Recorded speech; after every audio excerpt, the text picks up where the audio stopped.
What's up, guys? I'm Taboo. And I'm Church. And we are the Dark Souls 2. And welcome to Casual Shenanigans. With one of your hosts, Jerem Gaming, or Jeremiah, and I am joined by fellow co-host Dave. Hey folks, I am Dave, the Not So Evil Viking 13. Joel. I'm Joel, the shenanigans part. We are... Actually, that's the shenanigans part. Not like the shenanigans body part, just the part of the podcast that's shenanigans. No, Joel, you're not derailing this intro. Okay, and James will be joining us shortly. He just left. I'm assuming he's coming back, I say in faith, hoping that he will come back, but I don't actually know.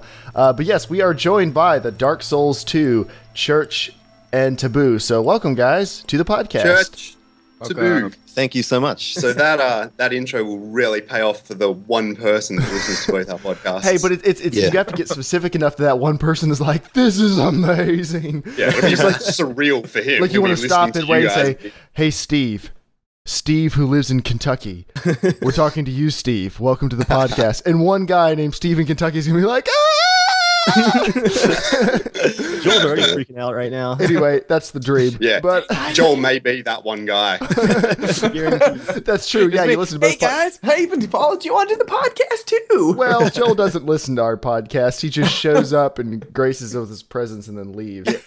I've never listened to our podcast once. That's all right. I have no illusions about the rest. I listen to it just so I can hear like what things went well and didn't go well. I actually listen to it because it makes me fall asleep. Not because it's boring. I know what it. I know. Screw you, Joel. Ours, because I know what ours is, but like it's just calming. Like listening to you guys' voice. It's like these are my friends. I'm gonna fall asleep to the sounds of my friends. This is good. Touching. I don't know where you so come from, but my friends, you don't want to fall asleep around them. You may wake up with something drawn on your face, or let's leave it at that. Although I must admit, before we had Skype, I just used to pay my friends to whisper in my ear as I fell asleep. So I see where you're coming from. And we will start the podcast with the news. Now, it does look like Twitch isn't currently online right now, which is weird. Dave, is it online for you? Let me check it out. It says it's not online for me, but OBS says it is streaming, so I'm just going to proceed as if it is, knowing that I'm recording this and it can all go up later.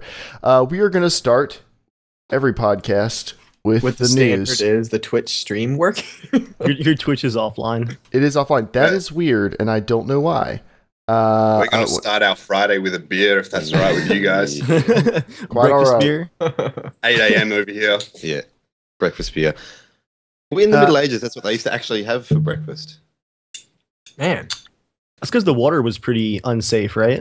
Like most stuff had some alcohol. Having alcoholic, yeah, that's a way to keep it from like everyone not getting dysentery and dying. I mean, if you wanted to live to see your 30th birthday, like a ripe old man, what's our excuse then? Yeah, so I'm almost there. I'm gonna be dead soon in the medieval times. Joel, you would have been dead a long time ago. You would have been dead so long ago. I told Dave, according to Game of Thrones, if I was in there, like the first thing out of my mouth, like I would get shot with an arrow or stabbed. Like make a joke, you're dead. You don't make a joke, you're dead. You look too serious, you're dead. You don't look too serious enough, you're dead. Yeah. I would have to be the jester, but then I would probably die like immediately. I'd be like, you'd say something, I'd be like, your mom said that, stab. All right, so votes. Are we gonna try to get the stream back up and going, or are we gonna move on? Let's get it up. All right, let's see if we can get it up. Take a break. Yep, everyone, just talk quietly amongst yourselves. I will restart the stream. Or eat breakfast, whatever. What do you guys like for breakfast? Hours to get here, and you're holding us up. I can't believe it. It's all right. I'm keeping the recording going. I've just restarted the stream, so we'll see if it starts up in a second. So let's just all pass the time. So you guys actually have the day off in Australia, if everyone didn't know. Okay, so what national Australian holiday is it today?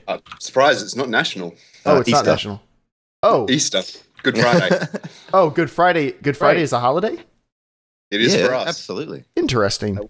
This is the longest we get. We get Friday, obviously Saturday, Sunday, but in this case it's Easter Saturday and Easter Sunday, and also Easter Monday. So 4-day weekend. Wow. So hang on a minute. Awesome. With your, like high rate of religiosity. Christianity and your Protestantism and stuff, you don't get Good Friday off? Here's the thing about America. Taking time off means you must not work as hard, and therefore people don't.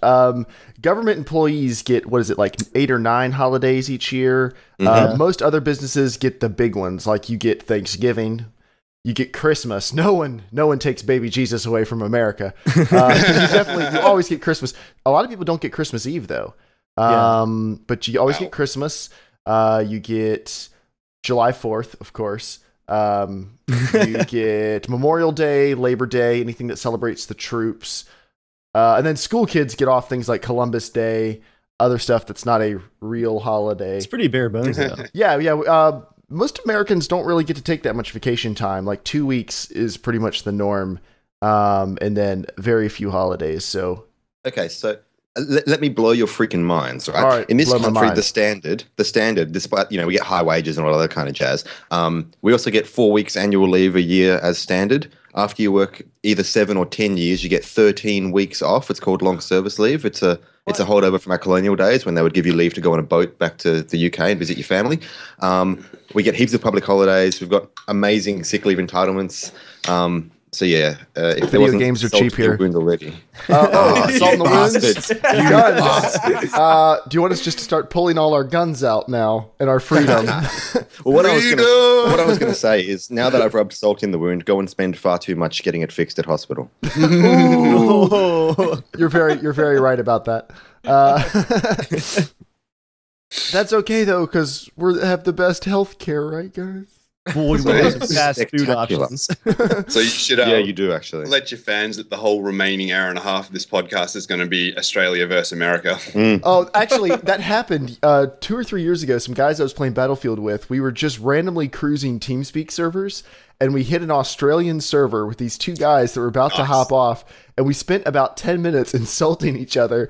And then we actually just settled down, and for an hour, we just asked questions about the 2 countries. Like, they were like, hey, is everyone still upset about 9/11 over there? And Nah, we're over it. Come on. the answer is yes and forever, because that's how America does things. And then we would ask them questions like, do you guys have flying crocodiles that carry you off the street? Because it seems like everything in Australia wants to kill you. So, See, the extent for me would just be like, guys, say Zed. Zed? Zed? Z? We say Z. Yeah. Do you guys say Zed? Sorry. Z? Yeah, Zed. XYZ. Oh, really? You actually say Zed? Yeah, A, B, C, D, E, F, G. Over in all the way America, to we Z. have mic stands that stay up. So how do you say zebra? Do you say zebra? That's a great question. That guy. Yes, Joel is almost always that guy. Awesome. Joel's the me, I think. Rocks up late, looks a bit disheveled, just makes jokes. Joel, you are the shenanigans. It's okay. Oh man, here comes the tape. It's okay. You can just leave it. It doesn't require tape. No, it's fine. We invite you on our taping it to the podcast. carpet. You It's bring not your gonna happen. socialized health care and your crappy mic stands, and you're like, oh, guys, Church bought our mic stands. say the Yeah. alphabet. And we're like, From whatever. America. Well, if you could buy them over in Australia, you would, but They were probably shipped from America, but initially shipped from China. yeah. Yeah, made of steel that came from Australia. Figure that out. They just Oh, kind did you guys of they produce a lot of sailed steel? close to America, just that breeze of America, Yeah. brute, and then they came to you guys. They just picked up the Made in America stickers, and then on the boat they were securing them all up. So, are you guys going to teach me something about computers, or? What do you? I don't get it. Wait, do we normally do that? Or should we I've start? learned a lot. Oh, gotcha. Maybe actually I'm we a should. PC maker myself. I was making PCs. I work in tech, IT support, and all that. And I find you guys incredibly interesting. I learn a Well, lot thank about you. like the latest tech. We do have some questions coming up later. Real Starting quick, before we talk off about with the tech. news, I was going to Yes. ask, do we have any more like super high memory graphics cards to make Joel angry this We week? do not, but we can briefly touch back on the ARM 295X2 because yes.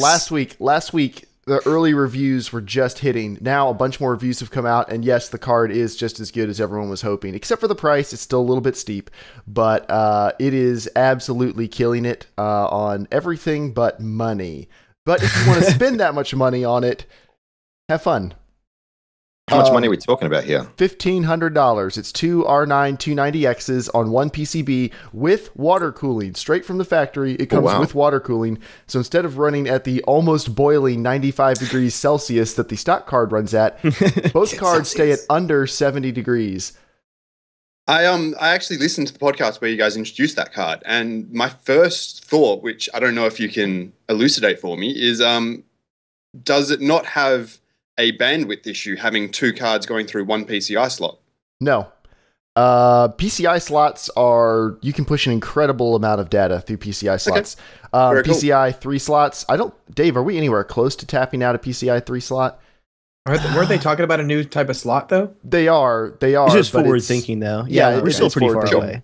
I think we're using like half of the slot right now, even with the biggest cards. What you can max out is your total PCI handling of the motherboard. Like usually if you have a 16X slot and then you throw a second card below it for SLI, your slots will drop down to 8X a piece. Like there is a limit of how much you can push through the PCI slots total, but we're not anywhere close to maxing out a single PCI Express slot unless you have everything else loaded up. So on a cheap motherboard, you could. Like a 295, if you bought a 295X2 and then like a $60 motherboard, firstly, you're stupid. Secondly, you would probably notice a big drop in performance just because the chipset on the motherboard wouldn't be equipped to handle that much. And the card would probably break the motherboard in half due to the weight of it. Very good. Now, let's start the podcast with the news. Okay, so GameSpy is shutting down. If you didn't know that, sorry to break it to you like this. Let's just rip the Band-Aid off. Not GameSpy. GameSpy is shutting down on May 31st. A lot of games that used GameSpy's service will no longer be playable. Now, EA has announced that the Battlefield games are going to be moving onto their own servers. They're dealing with that. You will be able to play all your old Battlefield games.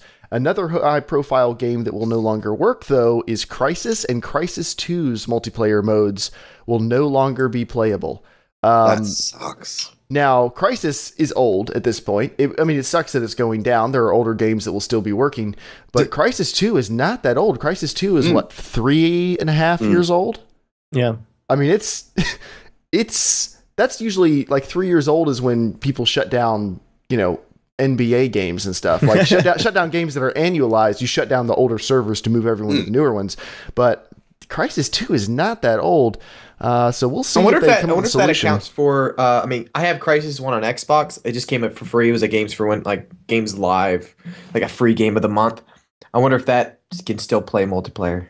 Actually, I don't even think it has multiplayer. Never mind. That's why. So all of your functionality will remain intact. Thank you for checking in, Joel, and we will move on. So wait. Just quickly, why the shutdown? Have they said on their website? GameSpy, they're going out of business. That's it? Just business model fell over? They're being a little tight-lipped. It's probably a money thing. GameSpy has been declining in popularity for years. They're not telling people exactly just yet. They're probably trying to sell stuff off behind the scenes, but the implication is that they just haven't been making enough money for long enough that they have to pack it in. So bye. Okay, so Valve's Steam controller has gotten a refresh. If you haven't seen it lately, it has now added 2 4-button diamonds in between the haptic trackpads. So you have your typical A, B, X, Y buttons, and then you have a directional D-pad kind of made out of 4 buttons. They've added that due to requests from people. They had an earlier design with a touchpad, but they got rid of that. Well, no. Well, they had a big touchpad, and now they have the 2 haptic trackpads and then these 4 buttons. They say that the controller will be released between October and November of 2014. They didn't make any mention about bundling it with Steam machines or anything else like that, so we'll see what that entails. But I don't know. I'm still not convinced that it's going to be... That's going to be a very, very hard sale. Yeah. Because you guys are skeptical about the... Sorry. No, go ahead. Well, you guys are skeptical about the quality of the controller, as in the usability. I'm skeptical about the whole idea of Steam machines because I've read every single thing I can get my hands on about it. I love the idea of Valve trying something in the hardware space, but I still don't know who is this for. Are they going to sell this in Best Buy? Is this for people who are going to walk in? Ooh, I was going to buy an Xbox One, but for the same money, let me grab this thing instead. And if so, can you pull it right out of the box, plug it in, and start playing Steam games in 20 minutes? Or is it why, then they've got Steam machines that are going to be on sale. Some manufacturers are making ones that are going to cost $3,000 or $4,000.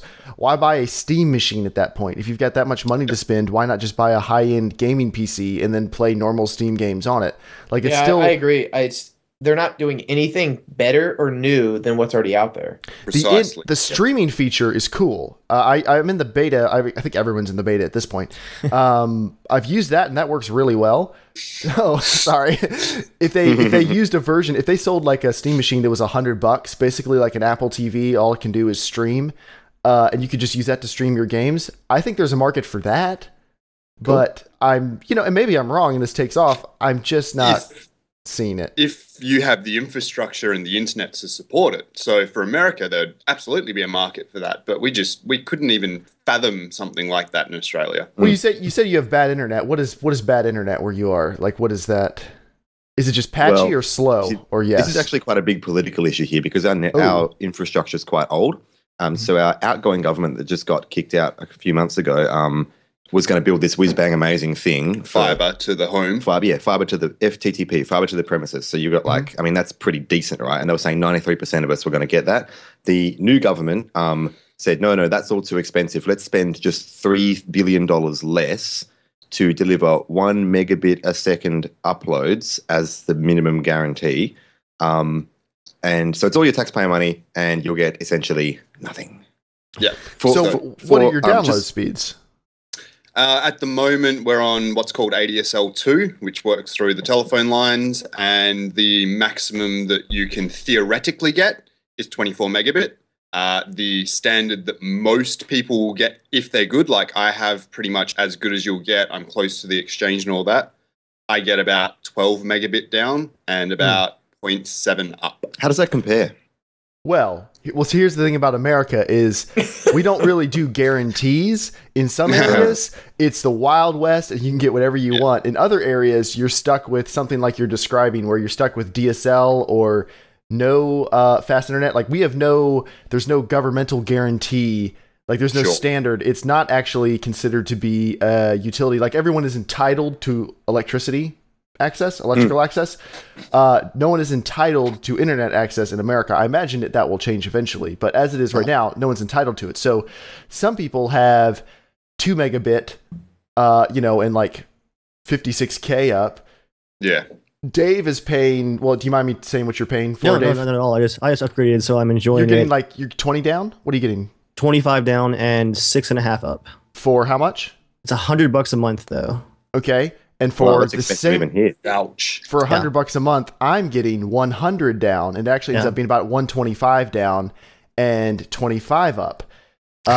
If I wanted to spend, I could get fiber where I currently live. You are the internet. For $300 a month, I could get 500 down and 100 up. Jeez. We won't get technical, but yeah. So you don't sound too far different, like for the lower end. For the lower end, well, unless you're 1,000 feet off the road and you'd have to pay $10,000 to have internet even get to your house. Yeah. See, do you have a guarantee? Like, is everyone entitled to internet access or no? Well, there are regional areas where there's just no access, and that's why the government's talking about 93% as a guarantee. But yes, the existing guarantee before the government spends billions of dollars is actually 1.5 up, and they're spending billions of dollars to guarantee you 1 up. Okay. Even so, they would skirt that easily by saying anybody with a telephone line can get dial-up. There's your internet. Yeah. Right. And you'd be getting literally 52 kbps. So yeah. I mean, I guess the nice thing about America is if you have the money to pay for it, you can really get anything you want. The bad thing about it is a lot of the time those industries are left to kind of do whatever they want as long as it's not illegal or as long as they can't convince a court that it's legal. So you have some areas that are really awesome, and then you have some areas where one internet service provider, if they're the only one in the area, which is a lot of the places in America, only have one possible choice for internet, and they charge you a ton of money and then put severe restrictions on it and don't care about upgrading infrastructure. So it's good when it's good, but it's really bad too. Yeah, well, just don't you take away my freedom to get ripped off when I pay for internet and to get service delivery. Right? Exactly. You're starting to think like an American now. It may not be the best here, but it's ours, and that's about all we can say. But yeah, so internet. Elder Scrolls Online came out. Yeah, right. Right, the early reviews are not positive. The early consensus seems to be like, hey guys, this was a great MMO if you released it 5 years ago. So it's actually out now, 100% It is out. Yeah, it's out. Okay. It's out. It's funny. The reviews I've been seeing have actually been pretty good. I have watched a good amount of gameplay, but not that much. But it's a so very... have you heard about... Yes, Sorry, have you heard about the debacle about the starting areas? I know I haven't heard anything particular. Okay. I've heard there's tons of broken quests, and that's what this news story is going to be about, patches. But is that what you're talking about? Well, I think that they tie in. So, and I don't know the history of this as deeply as I perhaps could, but Jammer and I played the beta and absolutely hated it and never went back to it. But after the beta came out and the game was in full swing, they discovered some kind of issue with the starting areas. So there was a whole bunch of quest dialogues and a whole bunch of quests and everything that was set up around the idea that you start in one area and then you get into the main world. So the area you start in is depending on your race or whatever, and then you end up in the main continent. And they decided after the game was released, that structure doesn't work. We're going to put you on the main continent when you start. We're not going to change most of the dialogue. So when you talk to people, they'll be talking about quests you completed that you have no memory of completing because you were never in the area where you were supposed to complete those quests.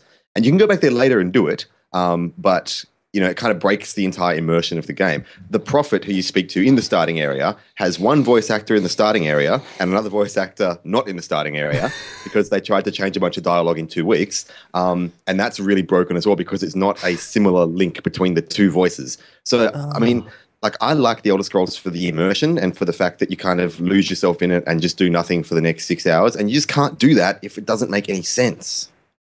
Yeah, that seems to be consistent with everyone saying is just like it doesn't feel like I thought when I first played Oblivion, if there was an MMO version of this, I would never do anything again. Well, the consensus is this is not that. No, this is not at all that. What a wasted opportunity. So they're changing things like they're changing the treasure chest, so everyone gets some loot regardless of who opens the chest. They're making changes to make everyone. They're trying to make everyone as happy as soon as possible, which is very telling given that the game just released a couple days ago, and they're already backpedaling and saying, "Oh no, it's okay, guys. All these broken quests, we're going to fix them. We're going to fix all this. This is if I can get on my little soapbox." This is another example. Soapbox. If you were on a little soapbox, you'd still be. We wouldn't see your head. He's actually standing right now. His camera is actually on top of his house. Oh my gosh, his window. Guys. So my soapbox about AAA game developers releasing games that they know are not ready to be released. They know are broken, and their plan is we'll patch it later. This is another one of those. So congratulations, guys. You suck at developing games. So the good news out of all this is that it's going to be free to play soon, so that I can play it on the PS4. Within 6 months, I look forward to trying the Elder Scrolls Online for free. It'll probably be for Christmas. That's my prediction. I'm making an official prediction. That's a lot of people's opinions. It's like, make the cash grab now while you can, while you're riding the hype train, and then release free to play. I'm sure it's got to happen. The hype train started breaking pretty quickly. Not like that, like the Star Wars, even the Old Republic, which also was a huge MMO that went free to play pretty quickly. At least for the first couple of weeks, people were like, "This is Star Wars. This is amazing." And then at like the 3-week mark, everyone was like, "That's all the content." Oh, it seemed to be like within about hour number 5, people were like, "Oh, this isn't actually fun." And so this seems to there's a lot of backlash against this game very, very quickly. We have one guy in our group, Joko. As far as I know, he's the only one in the group playing the Elder Scrolls Online, and he's already pissed about it. I mean, it was like pretty much immediately, and he paid like $85. So, yeah. And I've got at least 25 emails from friggin' Bethesda in the last 2 months saying join the beta. So it's like, yeah, me too. I mean, that many people doing beta. How have they not fixed it? How did they release such a broken product? Or maybe there's nobody doing the beta, which is why they're emailing you going, come on, just play the game. Just for 5 minutes, please. just try it. Just try it. You might like it. Just the tip. There it is. That's Joel's favorite. Just to see how it plays. I like these guys. So Titanfall is a game that is fun. And they have announced the first map pack called Expedition. And it's jungle themed. So come on, space dinosaurs. Like my underwear. But they're also adding new burn cards. You can add nose art to your Titans. A few other little tweaks like that. You'll be able to make custom loadouts, a way to filter your challenges by criteria. Like you can filter your challenges by closest to completion and stuff, which is good because there's so many challenges and you earn them so quickly. I never go look at what challenges I have coming up because I'm usually getting, 3 or 4 per match most of the time. And, but all those updates, those muscles right there. I'm getting like 3 or 4 completions per game, guys. Slide that out there. All the rest of the updates will be free. The map pack will cost. So if you bought the season pass or you're buying the DLC, you'll pay for that. But all the other updates, they're just going to add to the game. So it's good to hear that there's a map pack released so early, isn't it? Because you talked earlier about a lack of content in Star Wars: The Old Republic. I got to say, Titanfall's pretty light on for content too. There's not many maps. There's not many weapons. Well, I found it quite repetitive. I like the fact that there aren't that many weapons. I'm glad they didn't go the Battlefield route where you have 45 weapons that are all reskins of the same thing. I like with attachments. With attachments. Each weapon is fairly unique. You are right that it doesn't have a ton of content for a $60 game, but it's cool they're releasing a map pack this early because the game works correctly. Not like Battlefield where everyone's like, wait, no, don't release it yet. And DICE is like, here, guys, the game's broken. Have 4 more maps. And people are like, why do we rubber band through things? Why are people killing me in one frame? I think I know why it seems DICE is like, more maps, China Rising. Good. I think I know why it feels like it has less content. If you play a game like Halo, it has when it comes out, it only has, I think, 8 to maybe 10 maps. It's not that much.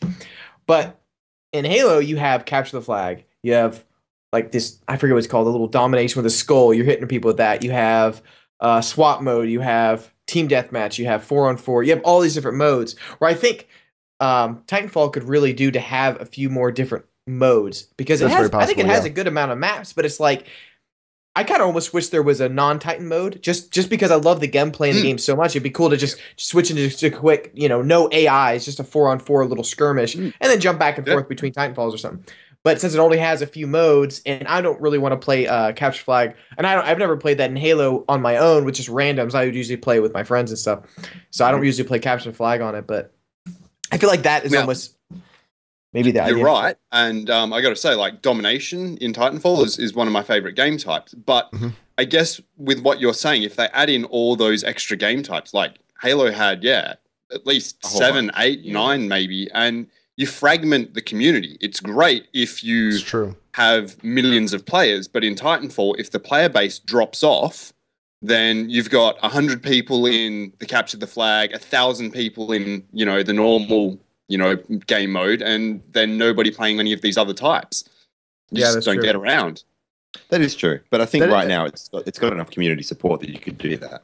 I think, people are worried about it right now. People are starting to speculate how long is Titanfall going to be around. It's been out for a month or 2 and everything's going well so far, but that is the big worry with the shooter is how long does everyone stick around. I think it launched at a good time because everyone had it about up to here with Battlefield 4. So I know there are tons, Call of Duty. Yeah. So there are tons of those players playing this right now, but when those franchises announce their next game, I am curious if these new map packs are amazing. Maybe it sticks around. Maybe it's just a nice distraction for 2014 and 5 years from now, no one will remember it, but I'm enjoying it now. I only play it once or twice a week just because we spend so much time playing other stuff. But I'm having a great time, even if they only never added any more maps. The game is just so fun. Just the basic experience, I giggle every single time I play it. Something happens where I'm just like, this is just so cool. Do you guys have it on Xbox or PC? I've got it on PC. You got it on PC too. Yeah. Yep. We should all play together sometime. Absolutely, we should. Yeah, add us on Origin. Because then we can do private matches, right? Yeah. The timing might be a little weird as far as the whole America-Australia thing. But weekends that's all right. You guys get all these holidays, so... Which I guess I can't complain. I am self-employed, but it's more fun to complain. It's more fun to complain about it. I actually played Titanfall today for about an hour, and after playing it, I'm like, why am I not playing this more? It's just fun every time. Like, just guaranteed fun. That's the best way I can describe it. Is like it's, every single time I play it, I'm like, oh man, this game is good. And then I move on and play other stuff, and I come back to it, and I'm like, oh, this is still good, and I'm not frustrated at all. I'm never frustrated, even when it's bad. I'm not frustrated. Speaking of games that were amazingly fun, only online, and then the servers disappeared and they disappeared. Have you played Shadowrun back in the day? No, I have not. Spectacular game. It was awesome. It combined, like magic casting with gun battles. Kind of unique in that respect. Really awesome gameplay. Stunningly quickly, the community died for reasons I've never understood. So I bought the game when it was relatively new, and I'll tell you, like 6-7 months later, nobody was playing and it was dead. It's just like what I thought it was onto a winner, just like Titanfall is. Yeah, it disappeared. Who knows? Yeah, it happens. But I hope Titanfall stays around for at least a little while longer, but who knows? We'll see. Either way, I enjoyed playing it. Even if it's only around for 3 or 4 years and then goes offline, I like it. All right, that is all of the news. Now we do have a listener question. You too can be a part of the show by writing into casualshenanigans@gmail.com or tweeting @casualshenanigan. What a smooth shout out. Now, our question comes from Zach, aka Rexos. Some of you probably know him by his username. He is a frequent participator in everything Casual Shenanigans related.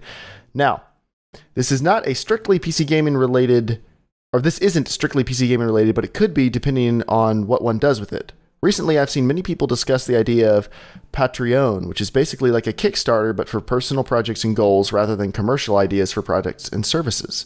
How do you guys feel about this? I'm personally a little uncomfortable with the idea of people I have never met before paying for something that I want to do and may have no effect on them.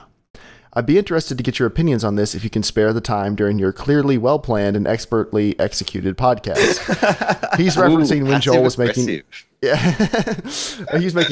Joel was making fun of our start. Well, the last couple weeks, Joel's made fun of our start, so he probably picked it up for one of those. But Patreon, if anyone doesn't know, it's not... Zach is close. He's not quite on the money with Patreon. What it is it's a way where you can fund artists. I'm using the term lightly. I'm not putting it in quotes to diminish it, but there's a wide spectrum that it's putting under Patreon's header of what an artist is. But you can be a patron of the arts is the idea, where you can pay a certain amount of money each time this person you want to support makes the thing that you are supporting. So as an example, Peter Hollins makes music videos on YouTube. I don't know if you've seen his stuff. He does a cappella stuff on YouTube, and it is quite excellent. He'll do like 100 tracks, of his voice layered on top of each other for a video. So what he does is he says, I don't want to have ads on my YouTube videos. I don't want to be partnered. I don't want to have any sponsorships on there, nothing like that. I just want it to be about the music. So he says, if you support me at the rate of $1 per video, you have access to my patron-only stream where he interacts with people. Like it's a live stream where he hangs out with people. If you pay $3 per video, you get access to the patron stream, kind of like Kickstarter. You get all the goals below it or all the perks below it. Plus, he'll announce any new songs, online shows, and local performances to you first. For $5 per video, he will release karaoke tracks of every new song he releases for you to sing along to if you want to. For $10 a video, you get everything above. Plus, you're invited to a group Google Hangout with himself and his dog. For $15 a video, everything else, and he'll send you a personalized message once a year. How far does this go? It goes up to $1,000 a video. For $1,000 a video, he'll feature your name, business, channel, and whatever you want in the next video with link and annotations. So that's pretty much. But if you give me $1,000, I'll right. That's pretty much a sponsorship. It's like no ads on the videos. If you're going to give me $1,000 every time I make a video, you can do anything. I will make an ad for you. What we're essentially talking about is a way for an artist to produce art and be paid for it. What a novel idea! Right. And so what he's up to now is he currently earns $3,396.48 per video he releases through Patreon. Which is, well, he's a big YouTuber. So how many YouTube videos does he release a month? It's one or two. It's not a ton. Okay. But they're very high quality. That's why. Like he's not just like when a hit song comes out, he doesn't just bust out a quick cover. They're normally very well shot, edited, everything. Like the lighting's good, camera work is good. It probably costs him a bit of money to make these because he does a very high quality job. He's not really making that much, really. He's really not. Yeah, he really isn't making that much off of this. Now, who knows how he makes money elsewhere? You know, he might make other deals. He sells his music online, stuff like that. Sometimes things, you give me $1,000, I'll make an ad in something else. So, thanks, Joe. How do you guys feel about that? I'll just open up the floor. You guys discuss it. How do you feel about that type of system, especially as compared to something like Kickstarter? I actually think it's really good. Like, it seems really innovative to me. And the thing is that actually the question that was asked couched it in terms of some kind of benefit for me, but no benefit for them. And I think that neglects the fact that you'd benefit from living in a society or a culture that has arts. Like, it's a cultural, submission by somebody to the culture that you live in. And you can support that if you want, or you can live in, some really boring society with nothing going on. Right. But we do already have YouTube. And for me, this fills that gap between having ads bomb every YouTube video where it causes people to just go out and get ad blockers for their browsers and nobody benefits then, as opposed to going, look, here's a guy that is making quality content, unlike, say, not being an ass here, but like, say, PewDiePie, where he releases a video every day and has the fan base that he's probably making millions off YouTube because he releases every day. We've got a guy called Vati Vidya, that does a lot of like ridiculous. He's very well known in the Dark Souls community because his lore videos are just exceptional, but he doesn't release very often. He has a Patreon, and it's a way for him to make his videos, keep them at a high quality, and still make an income without having to bomb them with ads, without having to kowtow to YouTube and go through all those hoops. I'm for it. Yeah. What about you guys? He still releases on YouTube. You can still watch his videos for free. This is just a way of supporting a guy that does quality stuff. I think the key here is that you're getting a benefit out of it very clearly. Like there's a return that you get for your investment. If there was one of these where it's Kickstarter. Honestly, with Kickstarter, there's no obligation for them. I mean, yeah, sorry, go ahead, Dave. I think it would be different if there was a thing like where if I posted one that said, like, hey guys, I feel like a new graphics card. If you buy me a new graphics card, my games will look pretty awesome, so buy me a graphics card. That would be a whole different story. But if you're getting a benefit out of it, that's an awesome way of kind of getting around the system.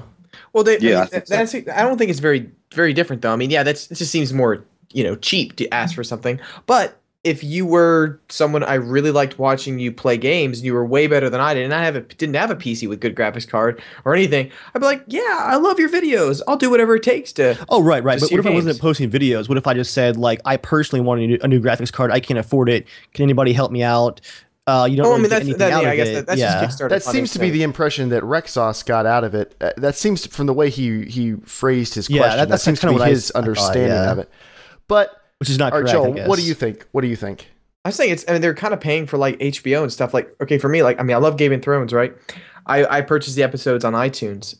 It takes a year for the seasons to get on iTunes. That's just how HBO is. So with Homeland, I'm like, season 3's out. I have to wait a year to download it, And so it's frustrating me because I could probably ask a friend, hey, can you find it somewhere? Could I get? You could ask a friend, hey, can I just be on your HBO Go account? Exactly. Yeah, exactly. Well, I love it now, but I'm like, if there was a way for me to just straight up pay whatever it takes just for that show, or to have a digital download version or a stream of only that channel, I would probably do it. But to own cable to have HBO with it, it's really expensive extra, and I'm like, I don't want all their shows. I just want a couple shows.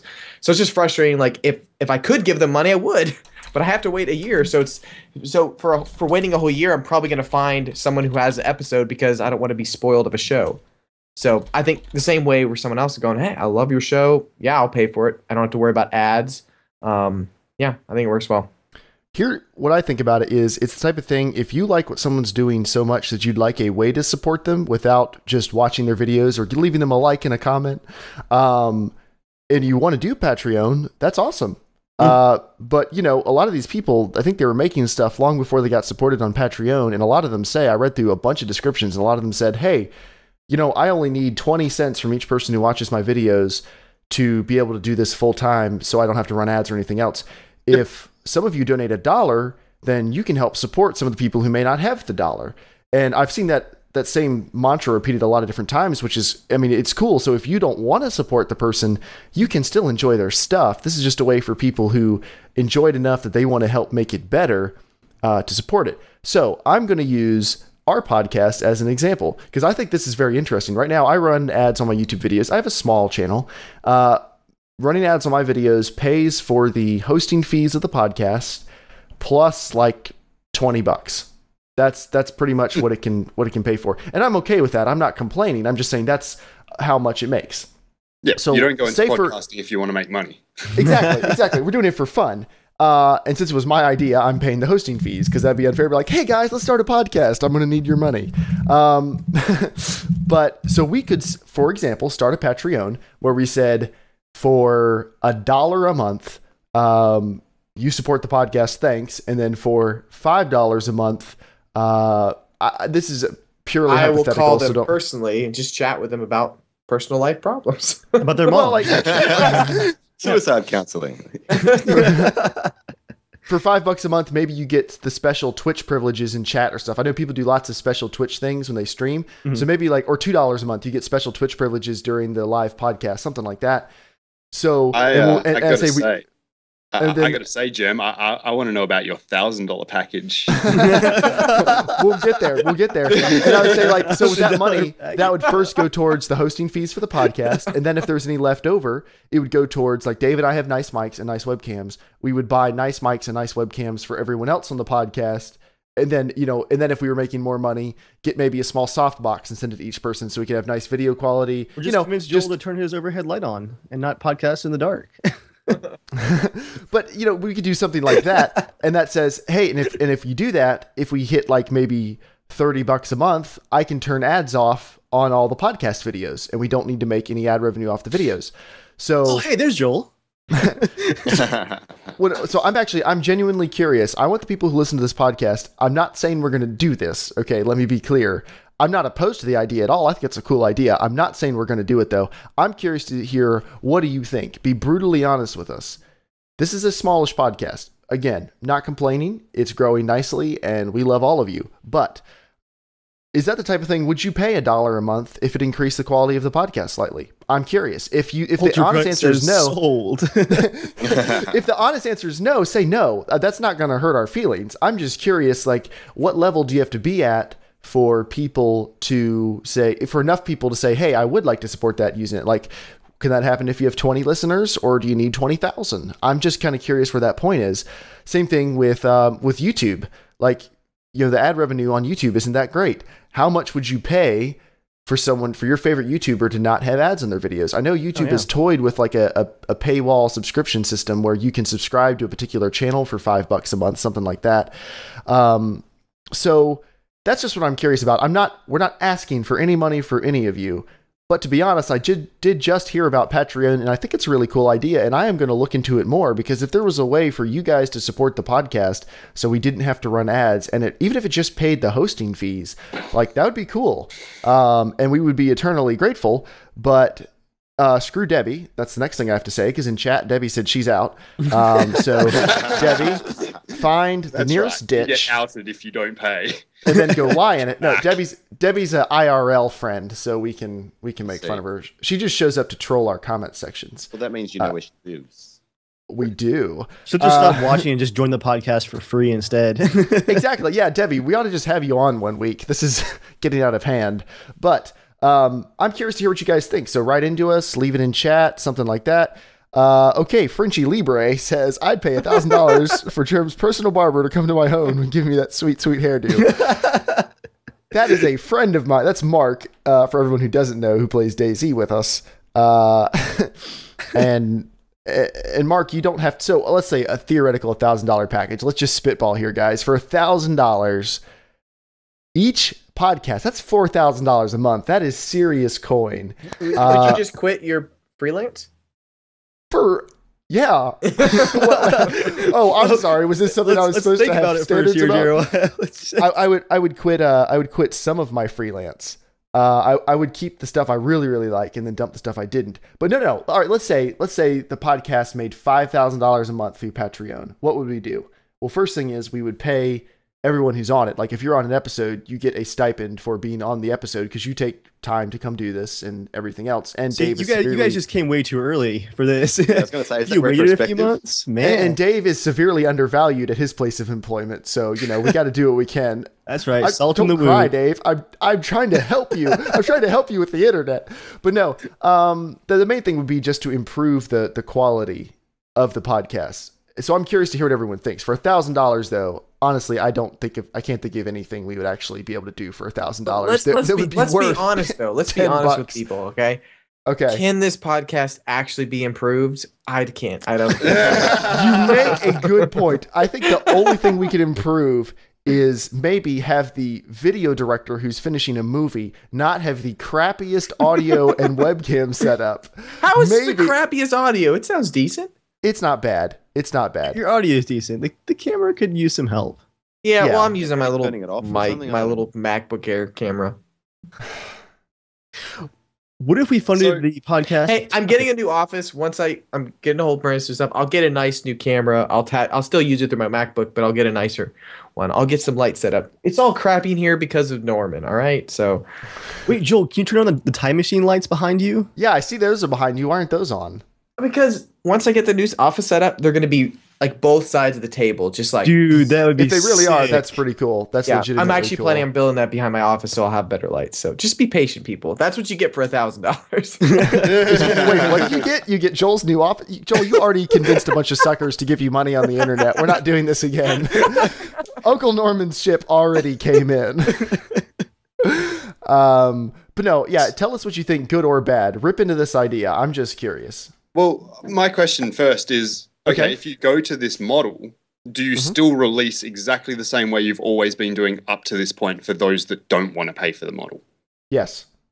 There you go. So, And, I mean, and that's the biggest. You're right. You touched on something good. That's the biggest thing with Patreon is if you don't screw over the people who've been following you up to that point, I'm all on board. If you say, hey guys, you're going to have to start paying, or I'm not giving you anything, then you know. Skylar Lennon in the That's Twitch bad. comment says, just get rid of Joel. That would be $1,000 in improvements right there. Skylar, change your Twitch name to not have your full name in it. This is the internet, and you are a minor. yes, Oh, So anyway, that's Patreon. What do you guys think? You guys have a podcast. Is that a model you'd ever consider going to? we Or are you- don't have the follower base yet, which is, Okay. you know, I why wasn't we're- asking that in any judgment or anything. Oh, that's why that's the only reason you're on here. You're Yeah, showing for absolutely. them We followers. don't actually like you guys at all. we will promise that, you know, we would get 50,000 listeners after this. What's going on? If we don't, I'll tell you what, there'll be hell to pay, all right? You're groveling at the feet of the great American Satan to get those sweet, sweet followers and likes. It's just like the real world. I mean, Australia kowtowing to the big country. Yeah, but I suppose that on a personal level, it's kind of like if we feel that we have enough to contribute that someone could actually give us some of their hard-earned money for it, then that's the decision we'd make. It's a question of whether we think we kind of have earned it.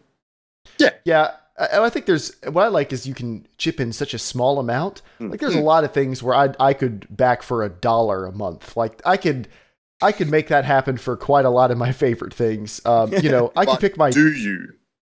Well, I just heard about this today, so honestly, no, I don't. But I've been browsing through them for about 30 minutes before the podcast, and if I find some of my favorite stuff in here, I might actually do that because I really love the idea. And you know, I'm not trying to brag. I could afford $3 or $4 a month, split evenly. I was going to say that comment wasn't to call you out. It's just No, I could pay $1 per month for a lot of things as well. But realistically, would I is the question. So that's what depends you're, on the you're thing. asking your fans. yeah. There are some things I would pay for. Would I pay for this podcast? Well, I make it, so I'm not like that's what I want everyone to answer is would you pay for this? And please, if the answer is no, say no. I'm curious. But there are things I think I could think of things I would pay for. Like there are music artists I like. If they said, "Hey, I've written a bunch of songs. I'll release one each month, that I'm just working stuff. I'm just hashing out, not official album things. These are people who aren't signed to major labels. Would you pay $1? Like Joel Sparrow, your jazz band. Yeah. The one Wow, you have track a you've jazz band? released, kind of. Amazing. They play together once If a you year or look so. up Bandcamp / Sparrow Band or the Sparrow Band.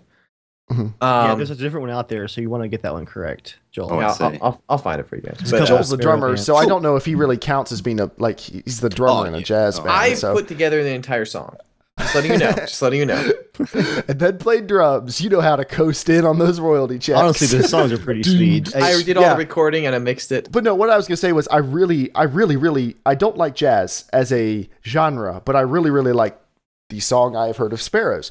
So if you said, hey, we will release a song a month if you back us for $1, I would probably do that. Yeah. Nice. So And what a lot of people don't understand is we made the comment earlier, like, you don't go into podcasting to make money. We do this because it's fun. And we would do it regardless. But you and me, Jem, I mean, I think we get it. Like, it is a second job at times. You do put a lot of time and effort. I mean, I cut audio at least 10 hours a week for a 1 week podcast for an hour and a half discussion. It's not light work. yeah, I used to do that. Then I was like, screw it, let's just record the Skype feed. So you're welcome, guys. You're getting our A1 quality. But yeah, I mean, and that's the same thing with YouTube. Like one of our DayZ episodes, Dave will record for what, 5 or 6 hours for an average episode. I mean, that's usually it's usually 2 nights or so. 5 hours. Not straight, Oh, but I I'm was saying like, like holy crap. it's usually it's like 2 nights. 2 or 3 nights of playing, 2 or 3 nights of DayZ, and it's another couple hours to edit easily. Mm. So it can easily bump up on 10 hours for a 40-minute episode that in my case 300 people see. Like I'm not complaining about any of this, just it is the reality that it's not a very lucrative. It's very lucrative for like 1% of the people, or not even 1% of the people. Everyone else is doing it because they enjoy it. And that's the idea behind Patreon is, yes, Skylar Lemon, that is so much better. No one will ever know your real name now. But the idea behind it is great, is like for those people you enjoy who haven't made it big, you can still support them. Like Dave, there's that, what's the name of that composer you really love on SoundCloud? Harry Edwards, who was Harry Edwards, unknown go last check year. him out. He was unknown last year, not to brag at all, but Dave asked him if he could use some of his music in DayZ videos, and he said sure, because his music is awesome. Yeah, it's excellent. He is way too good to have 10 followers or whatever he had. I found him on SoundCloud last year. He had like 6 followers on SoundCloud, and he was posting new songs every week and a half. Excellent, And they're good. Orchestra songs. I finally used some of his music in January on a Battlefield 4 video that got like 34,000 views. And he finally has like 175 followers now, and he's finally posting music even faster now. I think he's enjoying the getting noticed. But That's the Casual Shenanigans bump. You're welcome. Oh. that video was absolutely an outlier as far as views. but really, yes. Sorry, go ahead. really quickly. DayZ. DayZ. Yeah, well, you know, Dean Hall actually said that it is supposed to be DayZ, even though it was started in the Czech Republic, and a lot of them were calling suck it Australia. All right. Daisies are pretty little flowers, not zombie games where you kill people. Ooh, that is a pretty solid argument, actually. As an American, I would have preferred it to be DayZ, honestly. It just sounds better. Wow, really? Yeah, of Yeah. course. But So you got apparently off it is track supposed to be there. DayZ. But yeah, Harry Edwards. So if he had a Patreon page, maybe I should see if he does. I ought to look for that. But if he had a Patreon page where he said for like $2 or $3 a month, you can get access to my songs before anyone else, et cetera, et cetera, I would happily do that because I have thoroughly enjoyed listening to all of his stuff. Like he is really good and he deserves to have more followers. But realistically, he's probably years away from having enough followers to support himself on his music, unless he makes money outside of it that we don't know about, which is very possible. So I'm not diminishing his talent at all, but realistically, he is not currently making money off it as far as we know. Well, he but has he is he's very talented. Oh, yeah. Well, he has a Bandcamp where you can actually buy 2 of his complete albums he's made. A nice thematic album with a consistency throughout all the tracks and all. But once again, it's Bandcamp. People are paying like $1 for it. It's like a 12-track, like intense stalker style, music album, and it's really worth more than that. Mm-hmm. But yeah, Patreon. Let us know. Leave comments on videos. Tweet at us. How much money will you give Viking us? at Casual Shenanigan. No. I really do want the honest truth, though. If you give Dave $500, I'll release a clip of Norman. There you go, Dave. Check So- in the mail already. Frenchie Libre is making threats in chat here. Yeah, he's making threats. You better not follow through on those. That's all I'm saying. I built your computer. I can unbuild it. Anyone with a hammer can unbuild it. Frenchie is riding high on his new build with a 4670K and a 780 Ti. It is crushing DayZ, in case anyone's curious.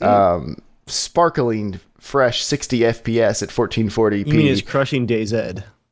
No, I'm an American. I don't have to change. That's how this works. I'm going to keep saying DayZ. You with your imperial system. I'm just using the American defense for anything, because that's all you need. Yeah, Jeremiah, can we have the graphics card temperature in freedom units, please? All right, so let's move on to the main topic portion of the podcast. We've only been going for an hour, so it's about time to segue into the reason we've called you all together. That is to talk to these two guys from the Dark Souls 2. Now, in case you don't know, they do know how to write things. It's not the Dark Souls 2 like the name of the game. It's the Dark Souls 2 like the two people talking about the game. So if you only listen to the audio version, you wouldn't necessarily know that. I thought it up, buddy. Good job, Church. Good job. Okay, so why don't, for people who have never listened to your podcast, why don't you give us the 1 to 30-minute synopsis on what is the Dark Souls 2? Okay. Do you remember back in the day there were games like Contra 2 and it was just soul-crushingly difficult? And if you die, you die. That's kind of the idea, I think, of the Souls series, is that video games used to be really hard, but now all the popular games like Halo, you die and you go back 30 seconds, you get another crack at it. Dark Souls is a game that's supposed to be really difficult and therefore really rewarding. So we're talking about a kind of high fantasy medieval type game. And the underlying principle of it is that you will die many, many, many times and it will be increasingly frustrating. Right, but I think to address the actual question, the thing with the game is not only the enjoyment you get from overcoming these hurdles, it's incredibly lore-rich, and that's something that's really hidden and taken away from the gamer. It's not a game that you just pick up and have it all laid out for you, and so we, as a podcast, are trying to open that up to the not the more casual gamer, because even if you're deeply into Dark Souls, you can miss a lot. Like it's a very feature-packed game, but if you don't have an eye for that sort of lore, you're going to miss it. And in fact, when I first started playing the first Dark Souls game, I played it for about an hour and a half, and then I thought, there's no storyline in this game, this is boring, and I turned it off. And it wasn't until Taboo came along and said, God, I love the story in that game. I was like, what's story? What are you on? But actually, it just makes you work for it. It makes you work for everything. If you want to stay alive and have fun, you've got to work real hard, which isn't fun. And if you want to know what the hell's going on in the game, you've got to work really hard to work it out, which I think is awesome. So yeah, Dark Souls. So what do you guys talk about on the podcast, though? Is it talking about the lore of the game? Do you talk about how hard it is? Do you just sit in a circle and cry and look at screenshots? There's a bit of that. Yeah, it's a bit of everything. I mean, we go through area by area and we talk about what you might miss, because there's a lot of hidden areas and items. And we also talk about the implications of things, and a lot of it is speculation, because as we said, it's not given to you. You've got to kind of work it out yourself. So there's a community of people out there who are interpreting these different things and trying to work out what they mean. And that kind of tells you the depths of people's attachment to the game. I mean, there's a really deep story in Halo, and there was a community around working that story out. It just wasn't nearly as big or as involved, and I think that's because the storyline was spoon-fed to you. Mm-hmm. Yeah. All right, so here, I think this is what Joel wants me to say, is full disclosure, I don't enjoy Dark Souls. And that's No, it's not. Well, no. Well, I think Joel wants you to convince me to play it, and I think this will serve as a good framework for the discussion here. With Joel, go ahead. Sorry. Well, I mean, okay, I found these guys' podcasts because I mean, I would call myself a very new person to Dark Souls because I hated it too. I had actually purchased Demon Souls on PS3 like several years back. I got into it. I got about an hour into it, and I didn't get to the next bonfire. I thought it would maybe have a quick save somewhere or something like that. I died, and then I realized I was back at the start, and I'm like, wait a second. Wait, what? Wait, what? Oh, am I seriously it's because the game doesn't point out saying, hey, you have to get to this area. Like, you haven't lost your progress. It's just that you have to get to these different areas to actually keep progressing. So I had no idea what to expect. So I was like, screw, I am not playing another hour and a half. It's like I bought Fallout New Vegas and I was like 15 hours in. My game save corrupts. And I was like, oh, I can't just immediately jump right back in and go, I want to play 15 hours to get back where I was. So I didn't play it for almost like 8 months, and then I started over again just because it was such a crushing blow. Yep. But that's how it felt for me in Demon's Souls, because it was like the controls were great, the game looked awesome. I was like, screw that. So I took it out. Then I got Dark Souls 1. I was like, oh, maybe it'll be better. Died the first boss. Like, what the F? Confused. Took it back. And it wasn't until a friend of mine at work was like, he was really into it. I was like, what are you, like, he said it's his favorite game ever. And I was like, well, you got to be joking.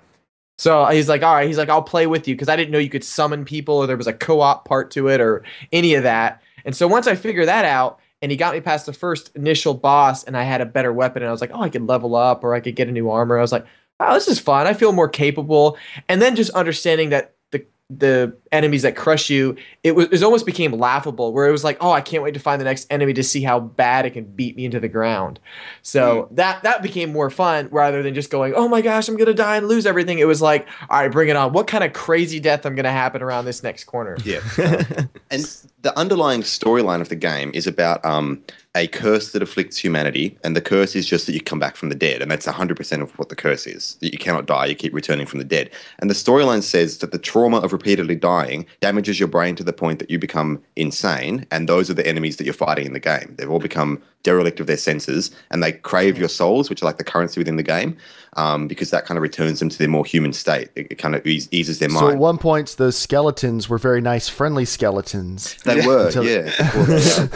So traumatized by me hitting him with the mace. And the interesting thing about it that you really realize, I think, as you play, is that what they're talking about isn't necessarily the experience of the character. They're talking about the experience of the player, right? You are going to die many, many times. It's going to be incredibly frustrating. You are going to go more and more insane as you play the game. It's a really interesting little allegory. They even say in the beginning, of the second game, kind of the implication is you once had a family before this curse afflicted you, but now you've forgotten what they even look like, right? Because all you're doing is this. I think it's really interesting. Yeah, and so I wanted to get you guys on here because from playing it, I've never played a game where I've gone completely from absolute hatred. I think actually maybe golf. That golf is a little bit like Dark Souls, where you can have such a really good experience, but as soon as like you have a random off moment, you can't hit anything, like you can just hate it so bad. So I went from complete hatred to it's one of my best, like my favorite games of all time now. Like, we know, I have all three games, and I'm like so happy. I haven't played Demon's Souls yet, so I'm just finishing Dark Souls 1 and 2 right now. I'm just playing through at the same time. Oh my gosh, it's just so much good. So I want Skinner to be able to get past that really hard part, so he can go, oh, I see what you mean. Okay, well here, let me explain why I don't enjoy Dark Souls. Yeah, please do. First caveat, I do enjoy difficult games. One of my favorite games the past couple of years is FTL. If you've never played FTL, that is a soul-crushingly hard game because it's so light and cutesy with the sounds and everything, and you're in a spaceship, and yay, and then you can be going along great. You've got a bunch of weapons, you're fighting your way through, and you show up and you make one FTL jump, you show up in an asteroid field, everyone's shooting at you with lasers, asteroids hit your ship, and in 10 seconds you're dead, and just there's no explanation, there's no like, and the thing is, you couldn't have done better. It's really the game just saying, screw you. Yep. Start over, and you lose everything and have to start over. But I love FTL. I love Ninja Gaiden, which is a game with quick saves and stuff, but it is renowned for being brutally hard in sections. The earlier God of War games on the higher difficulties were extremely hard. Like I've enjoyed all of those games a ton. I've played about an hour and a half of Dark Souls, and what I am not enjoying about it is not so much the strength of the individual enemies. I can deal with that. What I'm not enjoying is it just doesn't make sense. Like right.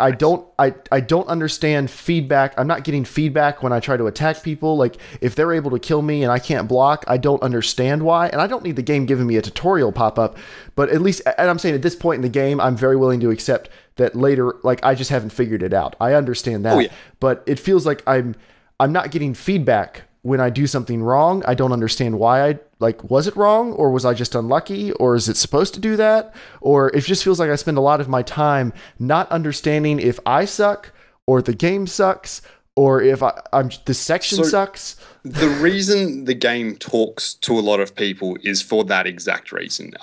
In so many games, take Skyrim, for example, you level up, you hit a point, and if you put your skill points into the right area, your character is just so overpowered that nothing can do wrong. Like you're just going to crush everything that you come across, and the game loses all enjoyment because there's no challenge.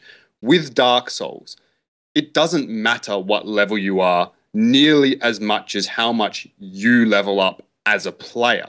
So it's got this focus on you overcoming the hurdles and you learning how to play the game and bettering yourself. And you're at the point where you're a level 1 entering this big scary world in real life, and you're suffering, and there's nothing there to sort of help you. It is a game that benefits from having someone that knows the game a little better sitting next to you and just feeding you little tips just to get you over those first few hurdles.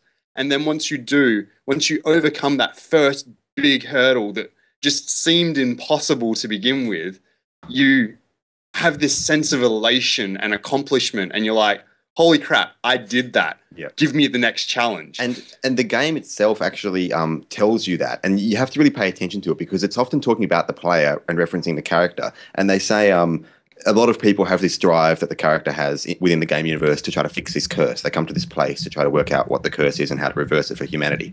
And what they say to you, the NPCs will say, most of the people that come through here die so many times that they give up, that they become despondent and essentially become useless people within the NPC world, and they're on their way to becoming hollows or people that just crave souls and are evil. And they're talking about you. They're saying this is so frustratingly difficult that most people in your boat are going to fail because they're going to give up, right?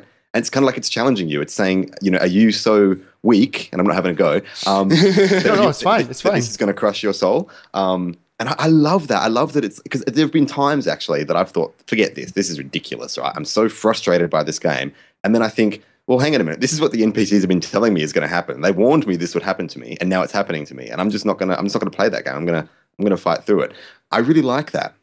To get you up to speed of where Jeremiah is, he's in the Undead Parish, so he hasn't even gotten to that first armor where I think Dave has gotten that past that part, and I think it was, for me, it wasn't until I beat the first real boss, which is like near the castle. I won't tell you what it is, but yeah, no, not that one. That's the very first boss, but the second one, the first bell, demon. The first bell, yeah. Oh, I see. Yeah, the bell gargoyles. Yeah, the first bell. Once I beat that, I was like, okay, this is cool, because the game opens up a little bit more, and I think Dark Souls 2 is going to be a much better intro for you as a game, because it just helps you a little bit go, what do you kind of expect in a game like this, where Dark Souls 1, I really had no idea where to go at all, but I had my friend who's kind of show me a little bit. He didn't spoil anything for me, so he would just wait. He's like, no, go ahead. I was like, go through a door. Holy crap, what the heck is this?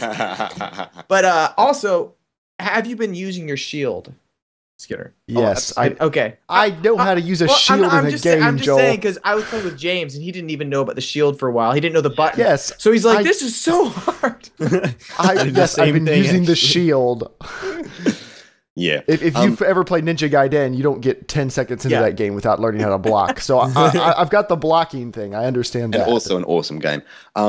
The other thing as well about your own personal development is what Joel was talking about with the fact that you kind of go back to some, when you die, you don't stay in the same area. You're going to go back pretty far sometimes, depending on where the bonfire that you've rested at is. What that teaches you is that there's a routine to every area. There's a way to get past it. And it's you that learns that, not the character.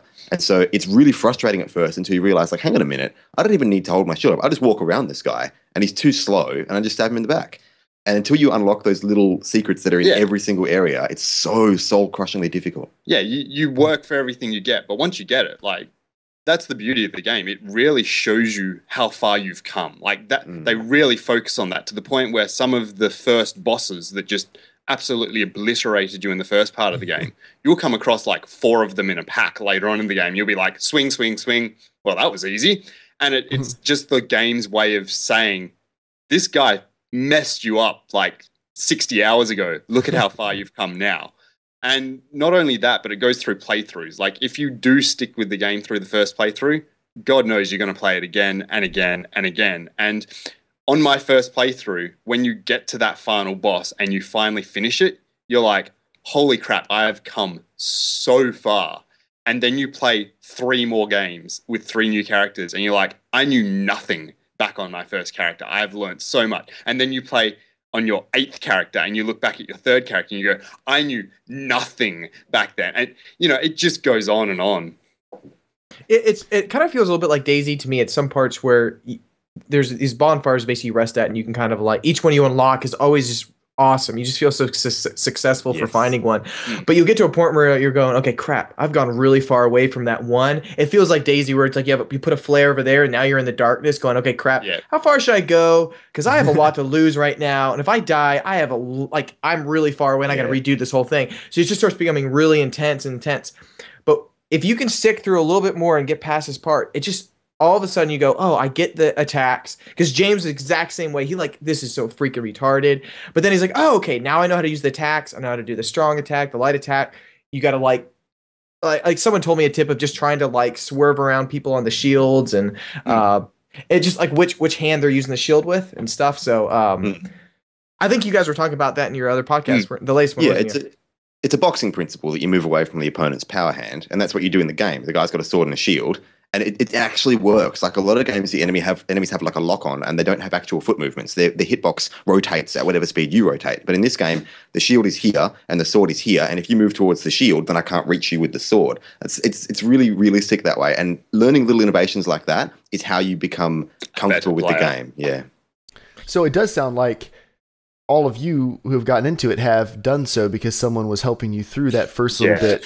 So that maybe is my problem, is I've received a lot of promises from Joel that he'll be summoned into my world, but that hasn't actually materialized yet. I've tried, but there's so many things you can't do about try. It just sometimes doesn't work. So with the summoning, it's hard to. Maybe I should just have Frenchie Libre come over since he actually lives near me.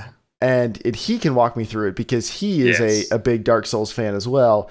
So that seems, maybe that's my issue. You could always stream it. That's what I did with Dave to get him past the first stream, though, is there's 20 seconds behind it. I don't want to stand there for 20 seconds. I tried that before. Dave was only like, 10 seconds behind, but I kind of know where you're at, and what you're about to go on to. So except for that one time, Joel, where I'm like, I'm at this intersection, right?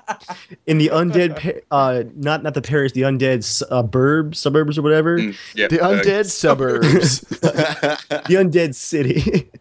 And I'm looking at 2 staircases. I'm like, Joel, do I take the stairs down? He's like, yeah, take the stairs down.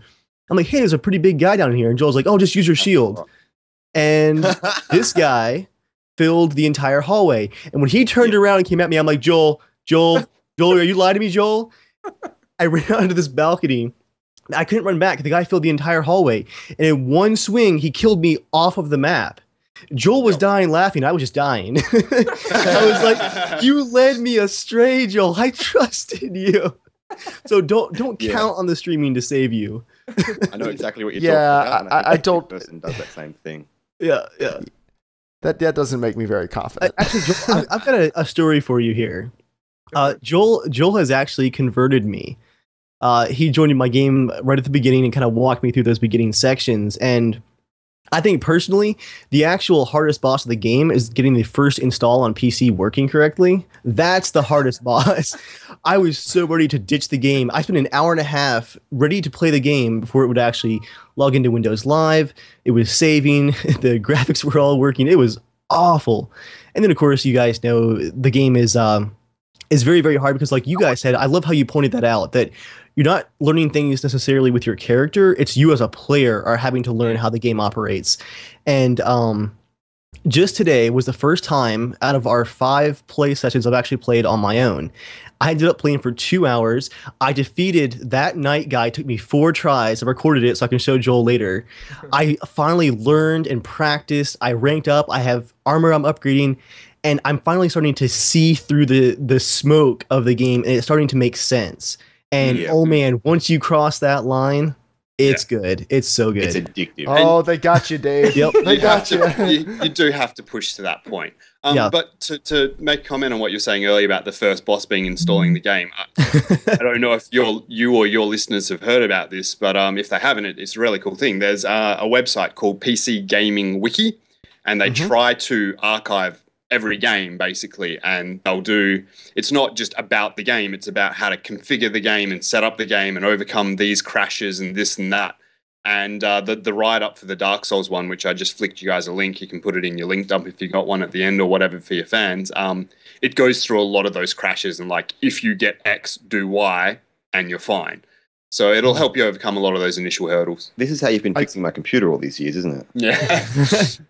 I did know my experience got a little bit better when I was able to get it to play at 1080p and not locked at 30 FPS. That took away a lot of the initial, oh my gosh, I hate this. Right. At least being able to play the game like at a decent resolution. With anti-aliasing, what a new concept. Yeah. Something Honestly, console players are still not experiencing. I've played some bad console ports over the year, but this is by far the worst PC game port Worse than Grand Theft Auto 4? Worse than GTA 4, by far. I don't know if that's even possible. When I got Here's to the thing, though. GTA 4 performs the same on hardware from 2009 as it does from 2014 because they were like, who will ever need more than one core? Who will ever need memory optimizations? We don't need to build any of that in. So it doesn't matter how fast your computer is. It just won't run quickly.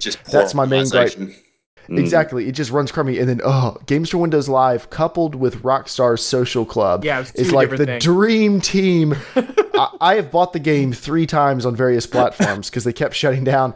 And I am proud to say I downloaded hacks. As soon as I went through it the first time, I downloaded hacks just to get rid of Games for Windows Live and Rockstar Social Club. Because there are a few things in my life worse than Games for Windows Live. I just can't. I just can't right now. So maybe wait till the 25th of April when Dark Souls 2 comes out on PC. There's been no mention of Games for Windows Live this time. Well, Games for Windows Live is shutting down. Oh, thank Christ. I think my favorite Fallout 3 on Steam now doesn't have Games for Windows Live anymore. My favorite part of trying to get Dark Souls to work that horrible night was I couldn't get my Games for Windows Live account to actually stay logged in and actually autosave. After patching Games for Windows Live like 3 times, my password was just not working for the login. I hit the forgot your password button, and it took me to a 404 page on Xbox.com. I was like, Joel, I'm done. I'm out. Yeah. I almost called it quits right there. Oh, Microsoft, what are you thinking? Dark Souls is hard, Dave. I got to say, I'd forgotten that it was on Games for Windows Live, the first game. I'd repressed the memory. So thanks, guys. Yeah, bringing it all back. But look. Oh, go ahead. Go ahead. No, you.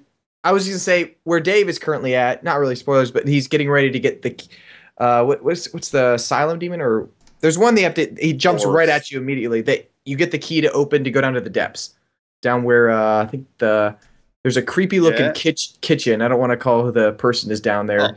With the dogs and stuff. Yeah, there we go. You just said he wasn't going to say it, and then you said it. You're going to have a lot of fun with that, Dave. But he's getting ready to go for that boss. And I think, honestly, that area and Blighttown was my favorite part. You liked Blighttown? I loved it. It likes Blighttown. I loved it because, for me, it was like the coolest adventure ever. I was like, I'm really in a really freaky place. I'm all alone. How the crap am I going to get through it? And I don't know, the sound effects were awesome. And I was like, this is for real. Like, I'm going to die. This game is depressing. Like Dark Souls 2 has become a lot brighter as a game, but Dark Souls 1 is a soul-crushingly depressing game. The environments are drab and dank, but nothing compares to Dark Souls. Nothing compares to the area you just said, Blighttown. I've never been there. I don't know about it. But I hear it's not fun. Does the frame rate still down to Blighttown? Have you heard of that? What's that? The what? There's a song on YouTube called "I Don't Want to Go Down to Blighttown." It's actually really clever. And my favorite line from the whole song is, "I paid good money to feel this way," and I think that's that encompasses the entire experience. That's great. I'm just excited for Dave to experience that part. That's another issue with Dark Souls. If I'm being realistic, I'm not the gamer I was when I was in college. Now I have so many other priorities and things. It's hard for me to want to play a purposefully crushing video game over and over and over again. Sure. when there are dozens of video games I still haven't played, and I've got DayZ to play with my friends and the podcast and just hanging out and stuff, and it's hard to do all that while I'm yelling and screaming at the computer. Sure. And it's hard to get psyched up to go through Dark Souls when, like, I know I'm not going to enjoy most of this. Well, here's the thing is that's exactly how I felt, though. But once I got to a certain area, it didn't become, it's not just soul crushing. Oh my gosh, it's so hard. It's an awesome hard. It's not like there's only really been a few times that I've ever been like, holy crap, I want to just throw my controller across the room. But that's only happened actually once in Dark Souls 2. That's it. Dark Souls 1 only once. I haven't gotten to a part where I'm like, I hate this. It's just been, okay, that was hilarious. The guy chucked me off the cliff as soon as I entered the room to kill him. Like, I don't know. It's an awesome challenge, and it really has ruined so many other games for me now.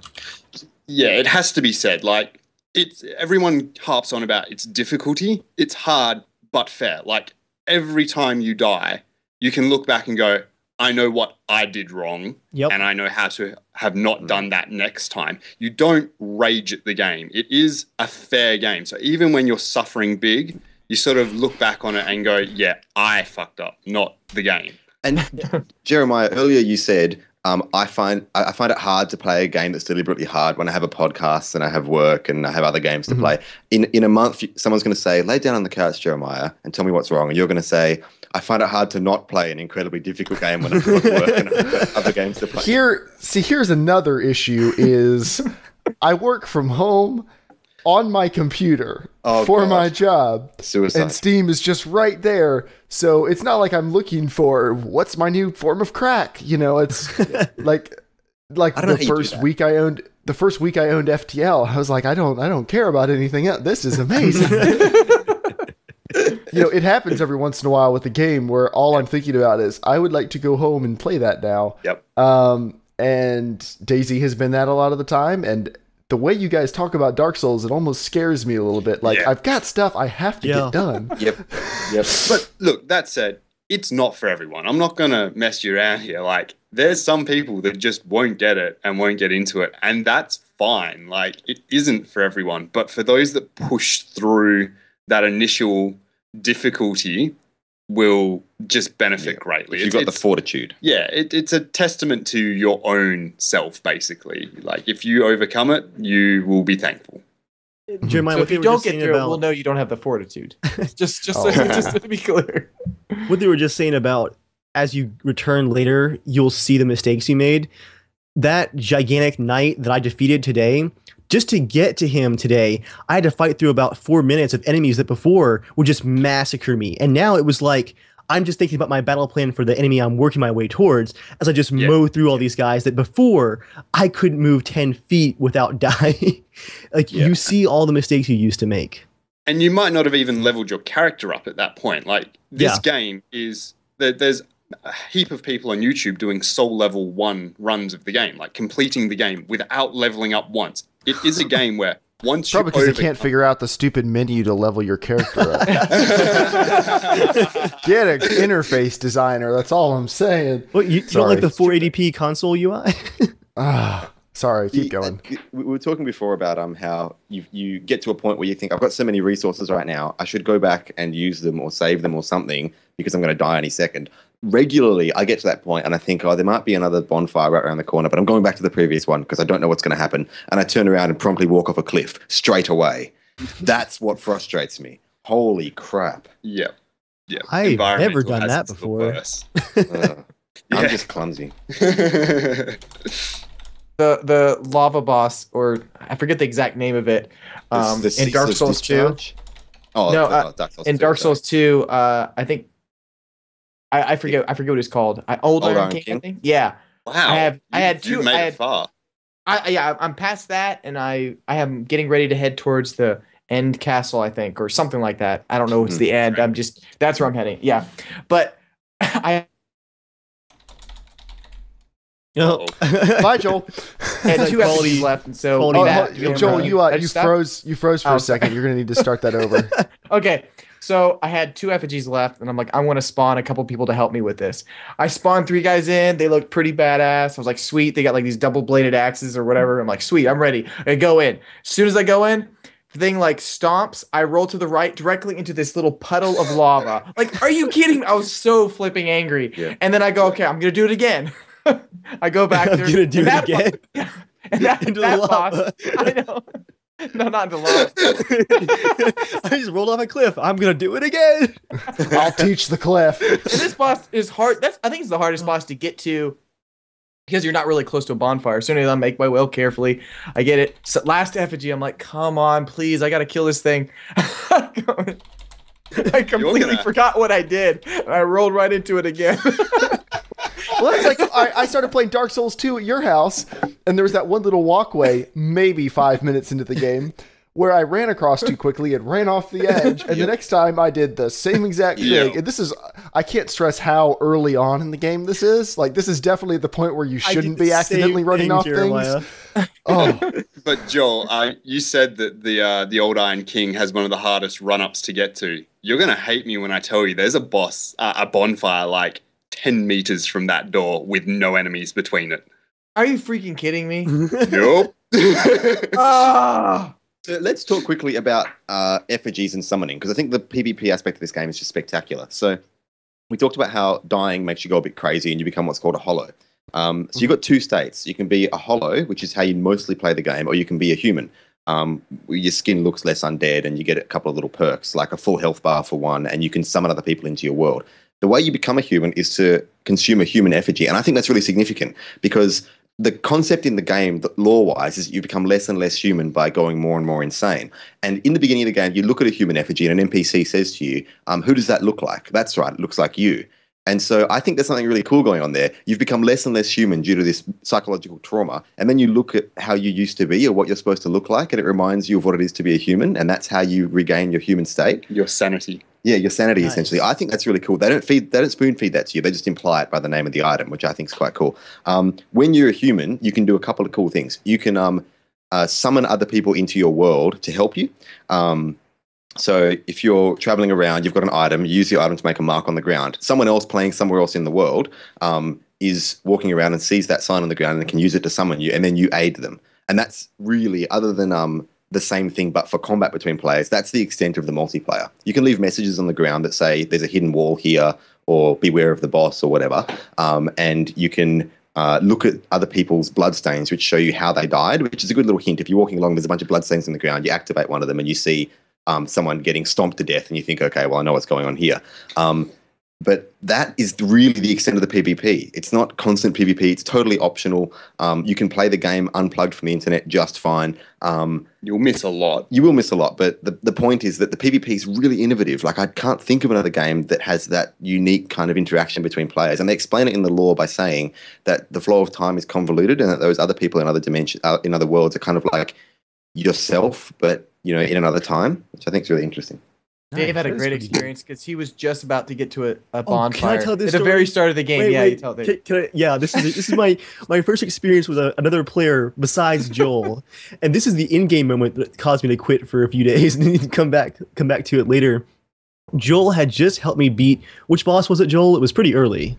It was the gargoyle, the church. I think no. It was way before that. Oh, it was the very first one. So he the very was first just going one to the Undead Parish area. He was right below the giant bridge with the dragon standing there. It was the one on top of the wall just before that we had just. He's gonna kick the ladder down to get back to the bonfire. Taurus demon. Yep. Yeah. I love playing Dark Souls with Joel because I can always tell when it's about to get good because he starts getting giggly. To be like, hey, just go first. I'm like, Joel, stop giggling. I know it's about to go down. Just defeated that boss, and then Joel, as the Spectre, I guess, has been removed from the game world, and now I'm like 2 minutes out from a bonfire. I'm not streaming at the time, so Joel's trying to like lead me to how to get past this bridge to get to the bonfire, and I have like 4,000 souls at the time, like the most I've ever seen in the entire game. I'm super excited. I'm gonna level up. And Joel's like, okay, just go through this one door. I'm like, well, I can't. Like, it's like white or something. And I'm like, what does invaded mean? And Joel goes, oh no. So I just hide. I hide under the bridge. I'm like, Joel, what's happening right now? He's explaining, a player. Dave's out. I'm freaking out. I can't escape. So I'm hiding in a corner.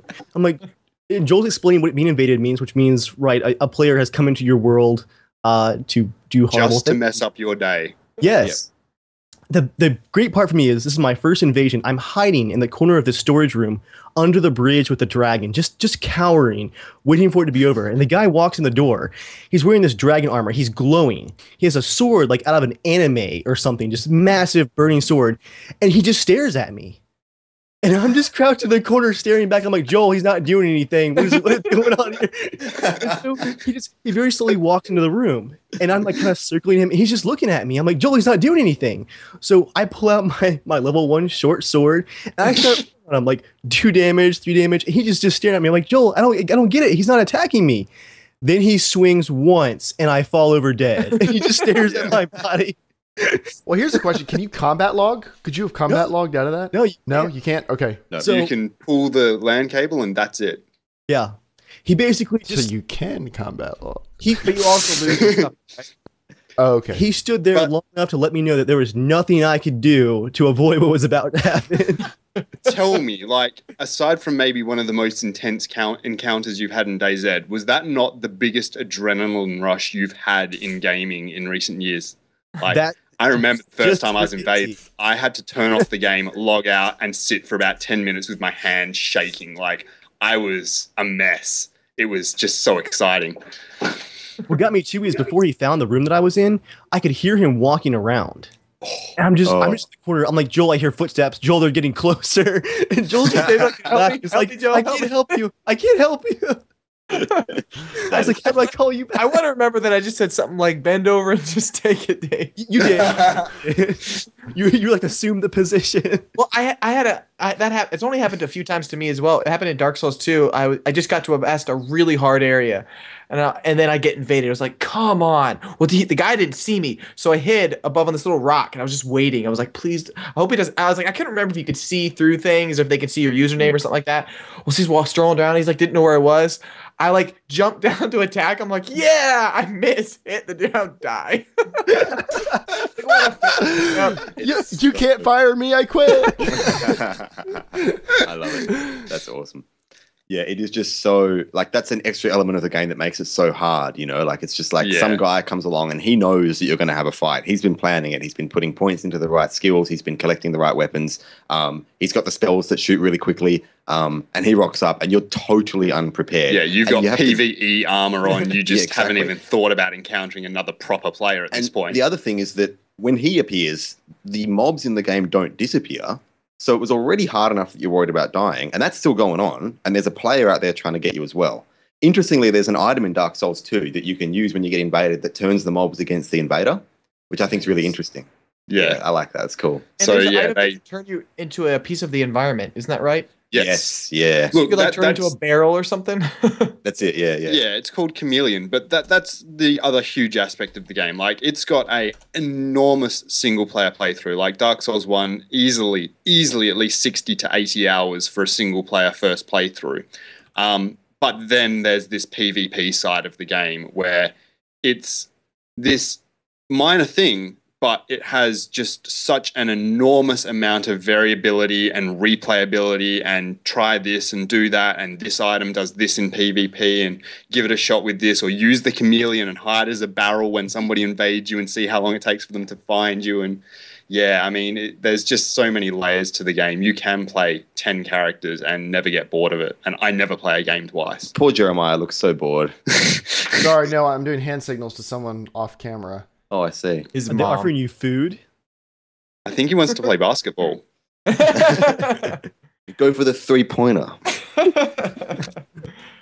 My wife was just being respectful and not like kicking open the door and going, "Hey, what's going on in here?" And you know, now you guys are actually in a real dwelling and you're not all crammed together during the podcast. That's right. I can't just lean my head back and go, "Oh, is she in here?" No. Okay.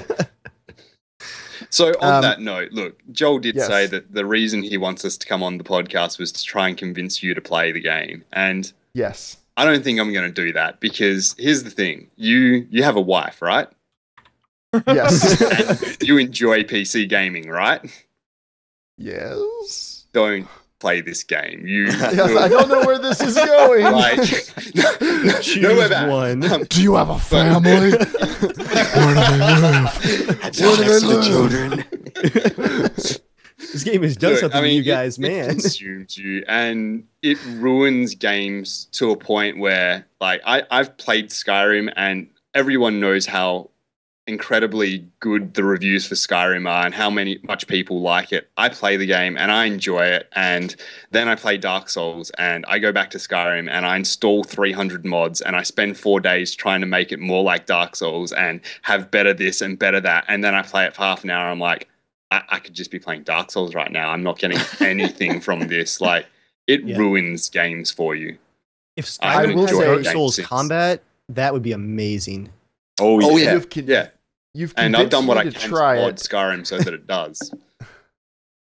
You've convinced me to try it if someone is here sitting next to me, not on a stream, but sitting next to me, explaining to me how to at least get a good foothold in the game. I will more than happy start it, because it sounds like that's a very consistent experience that everyone's had to do. For $1,000 on your Patreon page, you can fly us over to Jared's house.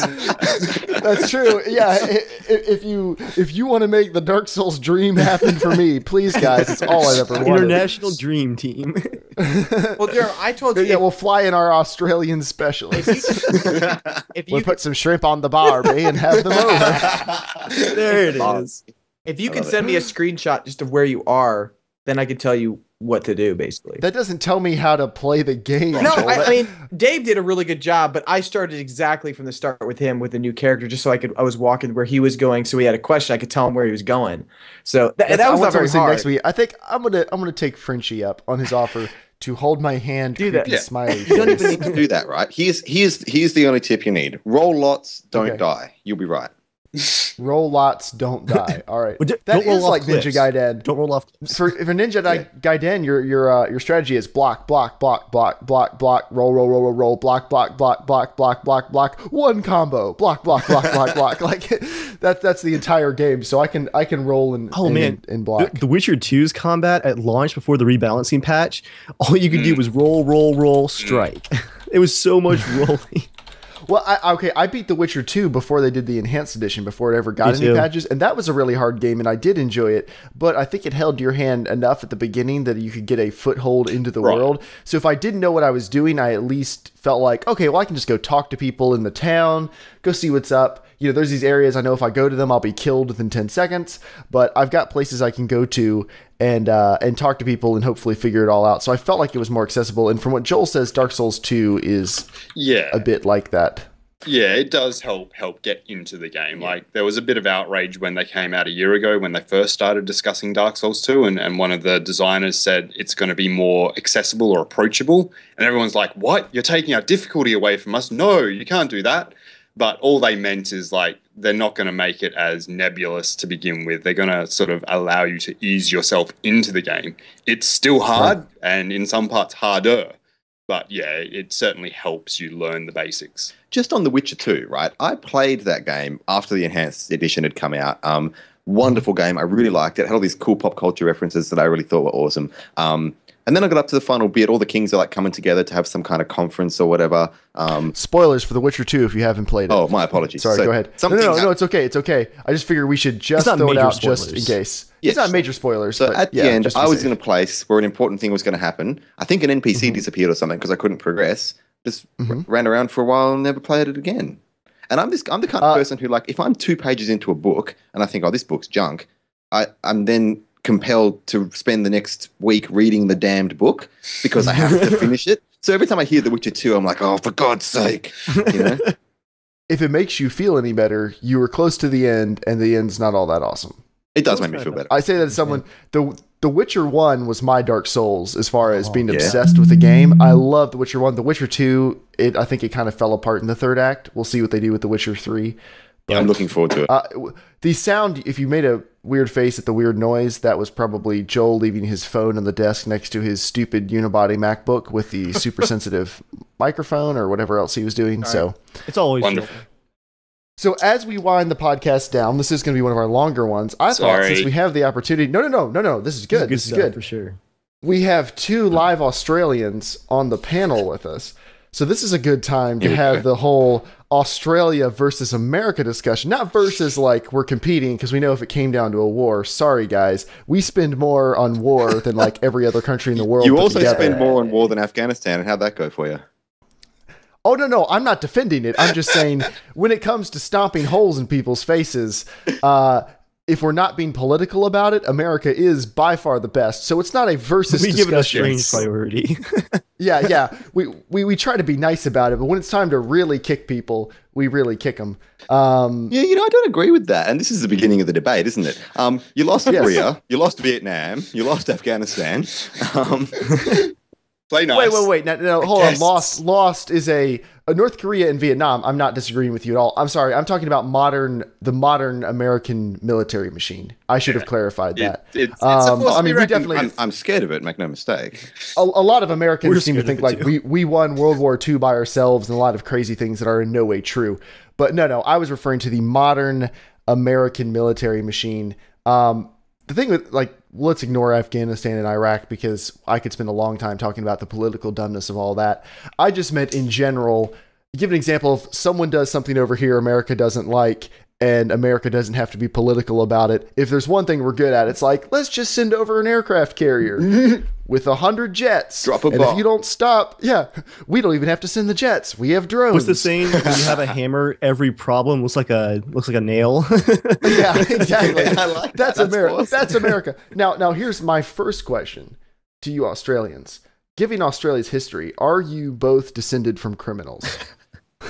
Possibly. Although my family did this stupid, people get really funny about their ancestors. I couldn't give a damn. I never met the people. But apparently one of my ancestors was a prison guard on one of those convict boats. And when I heard that, I was kind of like, what? Why can't my ancestor be one of the convicts? Nope. Instead of you the come one from jerk bacon. that beats you if you say the wrong thing. I hate it. Well, maybe he was just defending the free civilization from all the dirty criminals. You gotta look on the positive. British Empire. Yeah. But I mean, if you look at the crimes those people got sent over here for, it was mostly petty theft. So was it? Okay, I don't know much about it. I just know you're all criminals. Yeah. Yes, we don't know much about it either. Yeah, but I mean, if you look at, we're actually pretty happy about that. Like, if only the people on those boats getting sent to this country had an idea what was going to happen, they'd be kind of like, we're going to the awesome beaches. You can have your shitty weather, and we'll be back in 50 years to beat you at sport. See you later. Shots fired. So, what was your favorite thing about Australia? Because I really, honestly, again, this is the whole America thing. I don't know a ton about Australia because mostly what you learn in history class is Convicts. this is how America relates to the rest of the world. Reddit just mainly I'm has assuming- upside down jokes about Australia. Oh, yes. Not great Yeah. content. And We've I'm actually got assuming you magnetic guys people. learn similar things about Australia. You learn more about how your country relates to the rest of the world and less about like, here's what some country you've never been to and don't care that much about. Here's how they relate to everybody. I mean, or am I wrong? I think to a degree you are. I think because my partner is American as well, so I've heard a lot about the American education system, and I think actually we concentrate on the broad world far more than America does. America's quite America-centric, and that's kind of okay for your political structure. But here we kind of learn history in a kind of more broad sense.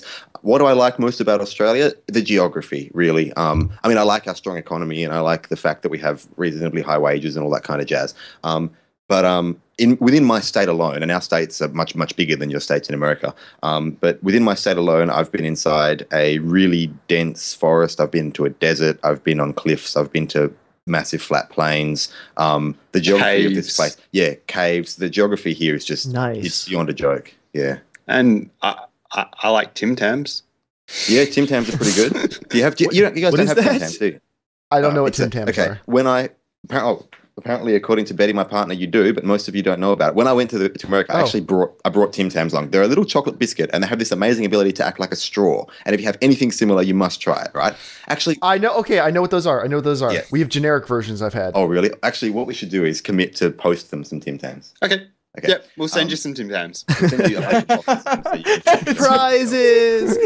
Biting off the edges. For $1,000, Dark Souls 2 will send us.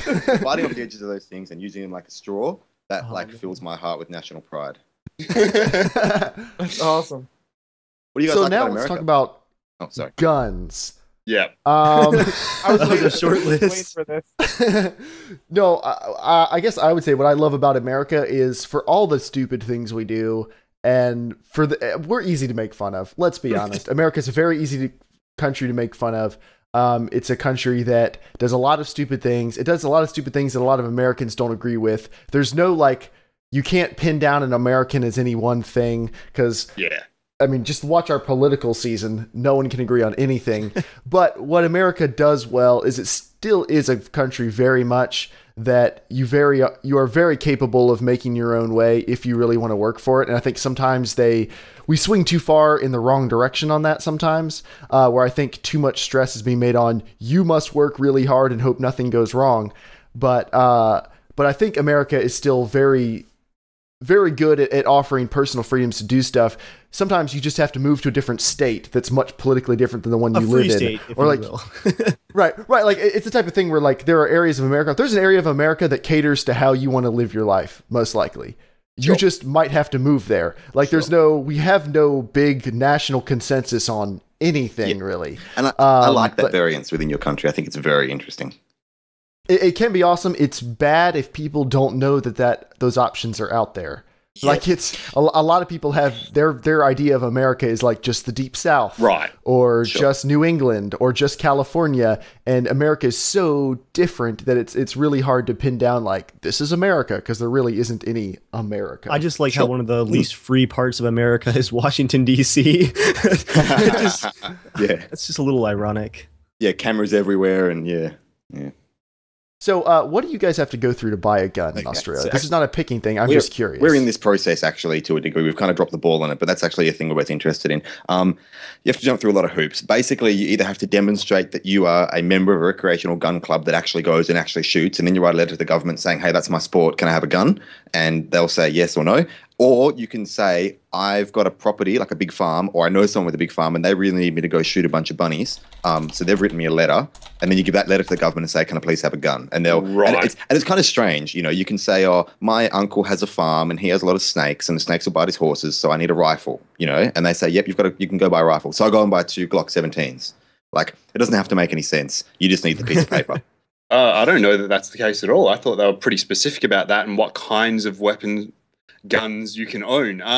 But even so, we're never going to get fully automatics. We're never going to get, assault rifles or anything like that. It's like pistols, shotguns, rifles. It's actually very hard to get a machine gun here in America. You have to have at least about $12,000, and it's like a 12-month process with the ATF and the FBI to get a machine gun. That's one thing a lot of people don't know is a gun like Dave's hanging on the wall back there, and I have one as well. They look really big and scary, but the civilian version, that's a semi-automatic rifle. Yeah, it's not. Yeah. You can buy the $15,000 fully automatic version with a lot of paperwork, a lot of work, a lot of waiting. For $600 or $700, you can get something like what Dave has on the wall. Which is all I need. Now, let me explain to you just get him the around the big corner. difference in America. I don't know if you'll be able to see pictures on my phone. Yep. So I used to live in a camper, and that's a long story, but when he was selling we are guns. selling it. No, I'm just kidding. We're selling it currently. Okay, everything I'm about to tell you is 100% legal. We are selling the camper currently on Craigslist. Mm-hmm. Do you have a Craigslist? Is Craigslist in Australia? Yeah. Okay. I didn't know if that was a national thing only. This guy contacts me. You're not allowed to sell guns on Craigslist, but he contacts me and says, I would like to trade you some things. I do not have the money. I would like to trade you some things for your camper. And I was like, well, this sounds interesting. What do you got? So first thing, this is a, what is it, a deuce and a half? He's like, I will trade you this. It's an army truck. And this is a 1911 in 357 SIG. What? And this is a shotgun with 40 attachments on it that looks really ugly. This is wrong. He's on horrible things. It's got a carry handle and a Tactical stock. A lot of tactical you say tactical. Stuff. I love you guys. This is a Ruger 1022 with an extended mag, bull barrel, bipod, long range scope. This is an AR-15 with, yes, that's right, ladies, a grenade launcher. He's trying to put his murdering up behind it. On a side note, that grenade launcher can only be used for flares in America. Oh, okay. Oh, really? I can still shoot a flare into Nice your house, though, Dave. And a couple Walthers. Oh, this is an AR-10, like a pretty much a sniper rifle. Great for hunting, actually. So the 308. he was offering all that in trade for this trailer. He was willing to show up and take the trailer and hand me the guns. And in America, I don't have to fill out paperwork. I don't have to get permission. And there is no mandatory gun registration in our state. I actually only officially own one gun. You do have the rest of my guns, you have to make sure that you are a resident of our state, though. Yes. Now, I'm simplifying it a little bit. Yeah, there are I'm some making it sound like we're all crazy nuts, and that's not the case. But it is like I've bought most of my guns and sold most of my guns in parking lots to people I have just met. I arranged ahead of time to come meet them. But now responsible gun owners, if I'm making a sale to somebody, a responsible gun owner will check to see if they have a concealed carry permit, which means they are not a felon and they've been through gun safety classes and a few other things. Most responsible gun owners doing private sales will do that. So I don't want to make it sound like some crazy gun-free utopia. It's not that, but you can trade an RV for a whole bunch of assault rifles. Guns are coming out of our fountains here in the U.S. I just wanted water, not a pistol. That makes me very happy. I mean, make no mistake, I am pro gun ownership and gun use. Obviously, I shoot and I like guns. I also like not having to worry about other people having guns. And I've been to the United States, and it's kind of like I'm that asshole who, if you do the wrong thing, I go up to you and say, "Oi, buddy, you shouldn't do that," and potentially get into some kind of altercation around it. And I don't like the idea that someone can shoot me around that. It scares the hell out of me. Okay. Now, when you say can, what do you mean by can? I mean, there's enough physically guns has a gun? No, I mean enough guns floating around in society. Because in Australia, okay, you understand it's highly illegal. Like you. Oh, absolutely, it's highly illegal. Okay. Just making sure you're like, and you can just shoot them if you don't. No. I don't know how your news portrays it over here. I've discovered this thing in America, and this is a bit tangential, but this makes me super excited. You know what a mutual combat state is? I'm not familiar with the term. So here in Australia, if Jamer and I are on the street and I do this, a cop will run up and grab me and go, "Don't do that. That's illegal," right? So I saw a video of these guys in America getting into a street fight, and the cops rocked up, and it was very clear these guys are going to have a go. And the cop says, "Don't do that." And the guy says, "Well, this is a mutual combat state. We both agree." And the cop says, "Well, I think it's a bad idea, but if you say so, all right." And then they have a fist fight. Like, holy God, that's amazing. Like, why can't? And it's like they both agree. They're both sober. They're both adults. They should be allowed to have a fist fight. Well, now that wouldn't carry through to like weapons. Of course not. No. I'm pretty sure most guys are like, we both, our guns are similar calibers. I have a 10 round. He does have an 11 round. He told me he'd rack one out just before we started. And the cop's like, "That's fine. Everyone just take 20 steps back. God. These gentlemen need to discuss this." A bullet comes out of his sleeve, like pops it in. Like, you never saw that. Yeah. But so in the late 90s here, there was a massacre at Port Arthur in Tasmania. And after that, the government went really crazy about guns. My dad had like shotguns and rifles, and he had to go and get them, they chuck them into a big machine that destroys them all, and they give him a bunch of money for it. So that's why we're kind of Nazis about guns. And the guy, I think, in Port Arthur shot like 17 people. That's one thing you guys do much, much better than we do. He just, it's not a very impressive record. And then he went and set himself on fire by accident. Yeah. What? Clever guy. By accident? Yes. Yeah. So the thing with guns in America, is where you had to go get guns registered and stuff, because we don't have gun registration, and you don't have to, private sale is totally legal for things. In most states. In most states, yeah. America has long passed the point where that would ever work here, just because I can speak for myself. I would not go register my guns if that was made a thing. I don't officially own them. I can't prove I own this thing at all. Dear ATF, I had a terrible boating accident. Well, right, but I can't prove ownership of any of these. That's the thing. Is I don't have a receipt. I have a receipt from a store for one, but I can't prove I own any of the rest of them. So it doesn't it would actually be bad for me to even try to go register them, because that's the problem with kind of where we're at in America. Is there's no I understand what you're saying. You're worried about everyone walking around with guns, but in America, the way I think the general populace who is pro-gun views it is, we have passed that point so long ago.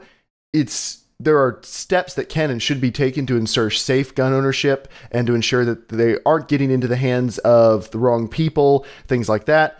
But the idea, you'll never be able to confiscate guns in America, so it's not it doesn't make sense to even try. And because America does have that whole Right to bear arms. schoolyard scrappy spirit about them, even 250 years later, since we won our own freedom, I think even if it's not really true these days, like we still like to think like we could totally do it again. You know, whether or not that's actually true, America still very much has that spirit of, hey, you know, watch it or we'll get off of our scooter and waddle our morbidly obese selves away from the drive-through, and I'll get my machine gun that I have legally purchased.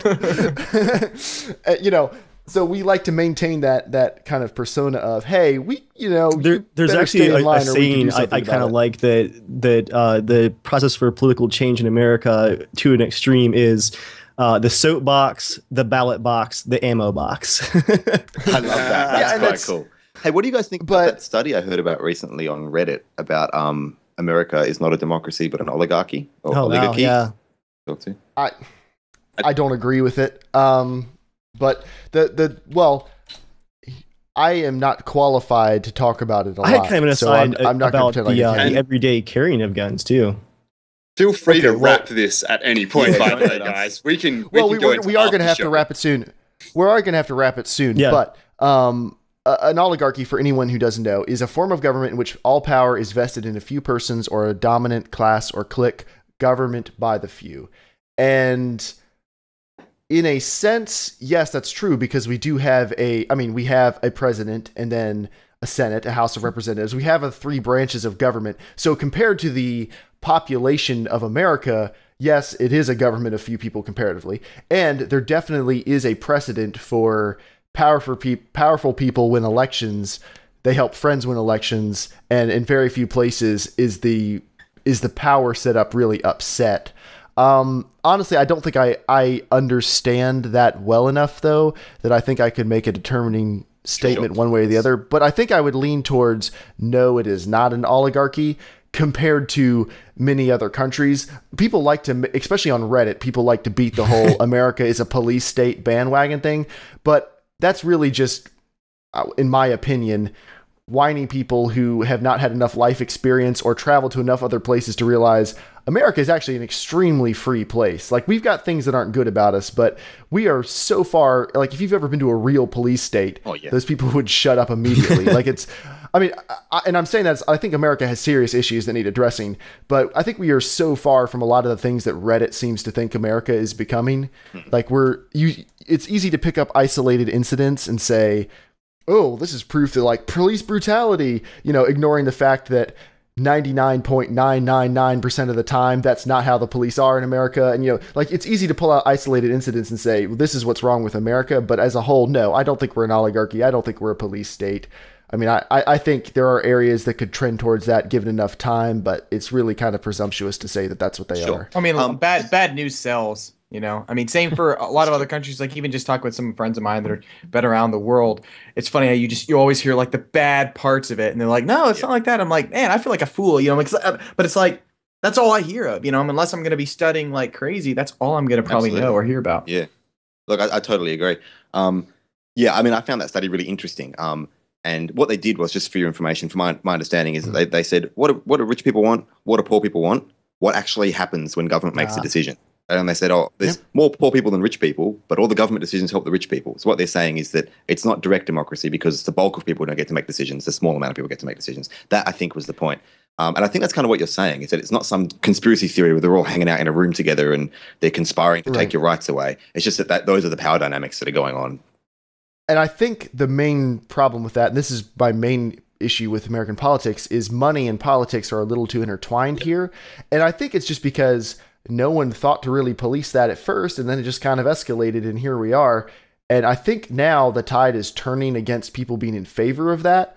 And I think as a lot of our really old Congress people start dying, not to put too fine a point on it, I think that will be changing within a generation or two. Because, like, no one in my generation, I've never met a single person in my generation who's in favor of that system. Wow. It's until the people, they hit 40 and get rich.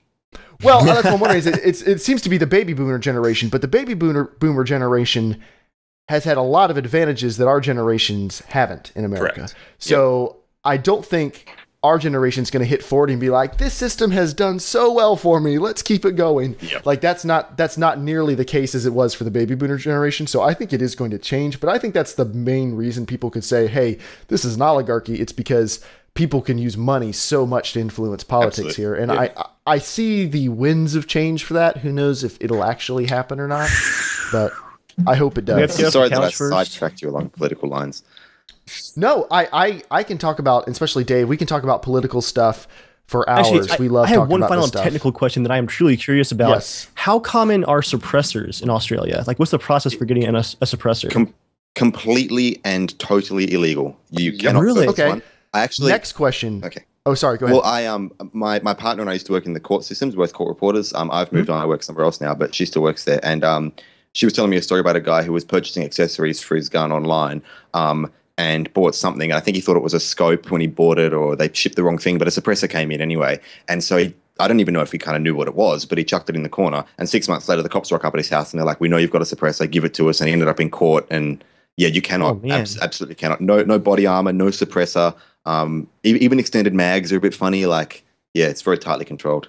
I was actually just curious because it's a very strange law here in America. In the Great Depression in the 30s, Congress made suppressors restricted to cut down on poaching on public lands because of all the hunger that was going on. And that law just never got repealed. So I'm looking at possibly getting a suppressor in the next year for my rifle. And it's going to be a very expensive process and about 12 months of waiting to get one.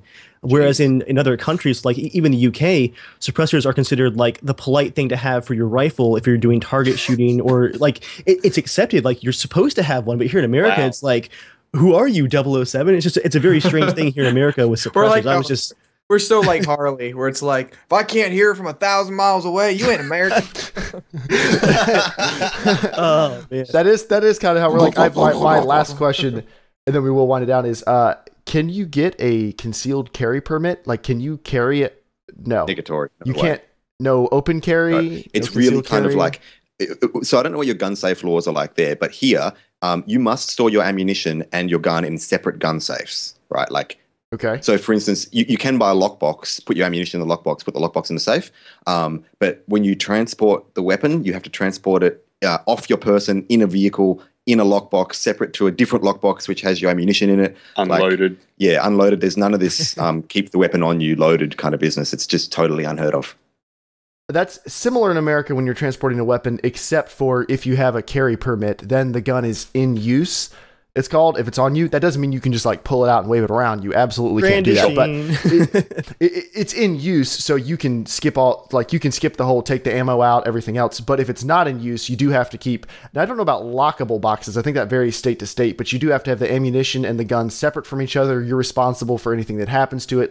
But in your house, you can have loaded guns laying around. Wow. I've heard that in this state at least, and I haven't had this happen to me, but I've heard that the police, if you have a gun permit, will randomly knock on your door and say, we want to see the safe. And they come into your house and look at your safe and make sure that the ammunition is stored separately. And yeah, that would, I want this to sound as non-threatening as possible. That would not happen in America. Yes, I understand. Yeah. That would not fly. Yep. If there's anything you're not allowed to talk about with people, it's where their guns are. Your voting record. Exactly. Well, yeah, I just wondered that because both Dave and I have carry permits and carry. We both carry on a daily basis, and we also open carry. We open and conceal carry depending on the season. Actually, my employer has a carry system. I've been carrying at work. I work in IT. I've been carrying at work for 3 years now. It's actually very boring. A bunch of my department is armed at all times. I feel goddamn server, bam, bam. Well, I suppose you must have very polite customers, though. Yeah, well, we don't do a lot of customer interaction, but yeah, it's They're actually all scared very of your guns. it's very, We're very scared of our boring. freedom. And I say that like it again could be a much longer discussion. Both Dave and I take a lot of pride in being responsible gun owners who value safety and everything else. And that's the majority of gun owners you will meet in America. Again, it's one of those things where really all you hear about are the crazies who are like showing up to gun rallies, like toting machine guns and yelling about how they're going to take America back from the Muslim liberal who faked his birth certificate to get into the White House. Like that is a very small minority. It's just all the ones you hear about. The majority of gun owners Yeah. So with that, thank you everyone for coming out to Casual Shenanigans Guns, a podcast all about guns. How we can't get by you. It's definitely fun to hear other perspectives. Sure. It is. And you guys have a standing invitation, and I mean this. Anytime you want to come on the podcast, shoot us an email, Next and Good you Friday. are always welcome to come on. Next Good Friday. All Can I have right. one last Sounds thing? good. It's really short, more for their podcast. Yes. Yes. Yes. Check their podcast out. It's called The Dark Souls 2. It's really good. Well, I was going to let them pimp Well, themselves I was just out, going to Joel. say No, that. thank you so much. As a listener, I'm Oh, okay. hoping to beat Dark Souls 2 before their episodes catch up to where I'm at, because I don't want to know anything. I It'll want to know happen. more about the lore, but I kind of want to know after I beat it the first time, so I don't have any spoilers. They're really good with not spoiling things. Yeah. But they'll talk about certain things or some features or items. So if you can, So if I can say, yeah, look, we're basically releasing on a per area basis, and that's in the order that they appear in the nice. game. So, yeah, look, we're not going to go ahead. We're not going to spoil things at the end of the game. We're focusing just, you played that area? Sweet. Go back and listen to an hour of us talk about what you missed in that area. because you are stupid. Yes, that's exactly what we want our fans to hear. But yeah, look, we would really appreciate anybody that wants to give us a look. It's always The Dark Souls 2. TWO. TheDarkSouls2.com, YouTube.com/Dark Souls 2, Facebook.com/ Twitter.com/ always The Dark Souls 2. Oh, okay. I should have tagged you in all of our Twitter posts today. I'm sorry. I'll live.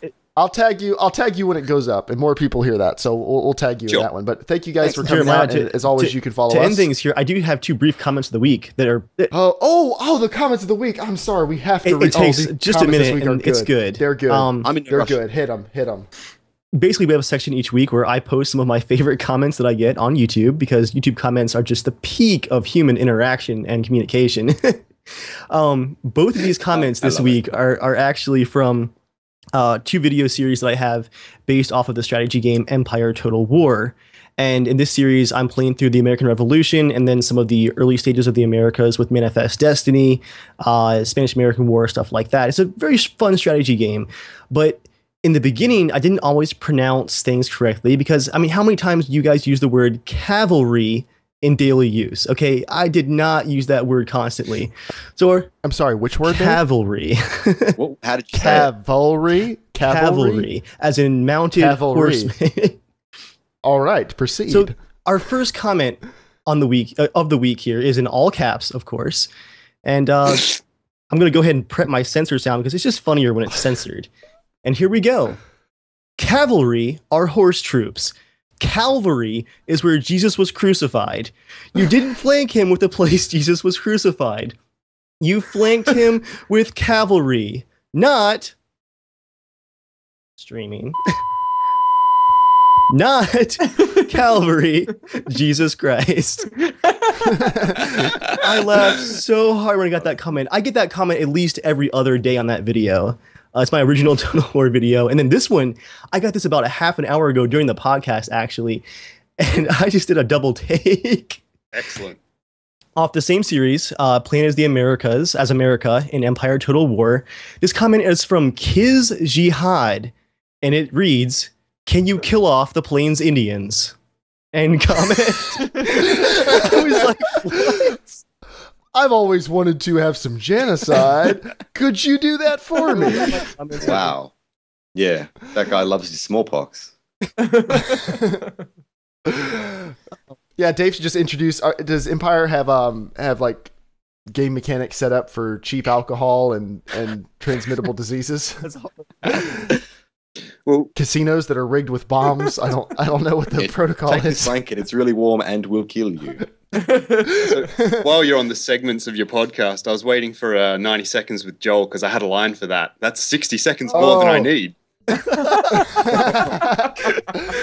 Joel, did you have a 90 seconds this week? I didn't actually. That sums it up pretty Okay, good. that's fine, but that's pretty good. That's pretty good. So from now on, we need to throw in that's 60 seconds more than we need. And Joel, you forgot to sing the news song this week when we did the news. You said you were going to make that a thing. I forgive you. This you time. didn't. The way you didn't accentuate it like you usually do. It's just like time for the Accentuate it? news. You just kind of like, all right, we're gonna talk about some news. You didn't like give me that brief second, so I didn't hear that. I need to hear that like your voice. So All right. Well, next time if you listen. Thank you, everyone, for coming out to Casual Shenanigans Gaming. As always, you can write into the show, casualshenanigans@gmail.com. You can follow us on Twitter at Casual Shenaniga, at Germ Gaming, at Evil Viking, at The Dark Souls 2. You can follow us on iTunes, YouTube, subscribe to channels and things. All of those links are always in the description of the video. If you're listening to the audio-only version, thank you. Please rate us and review us on iTunes, but then go to YouTube so you can see the links to everything else you may have missed, including a link to all the links I can find for the Dark Souls 2. Guys, just email me all of the links you want included in the description to all of your stuff, and they will be included. And in reciprocation, when does this go on the internet? How can we link back to you guys on our podcast? I'll tweet you a link. It'll probably go live sometime between tomorrow and Monday. Wonderful. It just depends on how editing goes. Beautiful. But thank you everyone for coming out. As always, we appreciate you. Be sure to let us know if you would support us on Patreon. We want your honesty. If you'd say no, tell us why. I want to know. This is not because I'm planning on doing it necessarily. It's because I find it very interesting. But if you all wanted as to do someone it, who does then marketing. If I got 60 or 70 people who said they wanted to, yeah, I'd think about it. I mean, I'm not going to lie. But right now, I'm more curious about it from just a marketing standpoint. So thank you, everyone, for coming out. And as always, stay casual.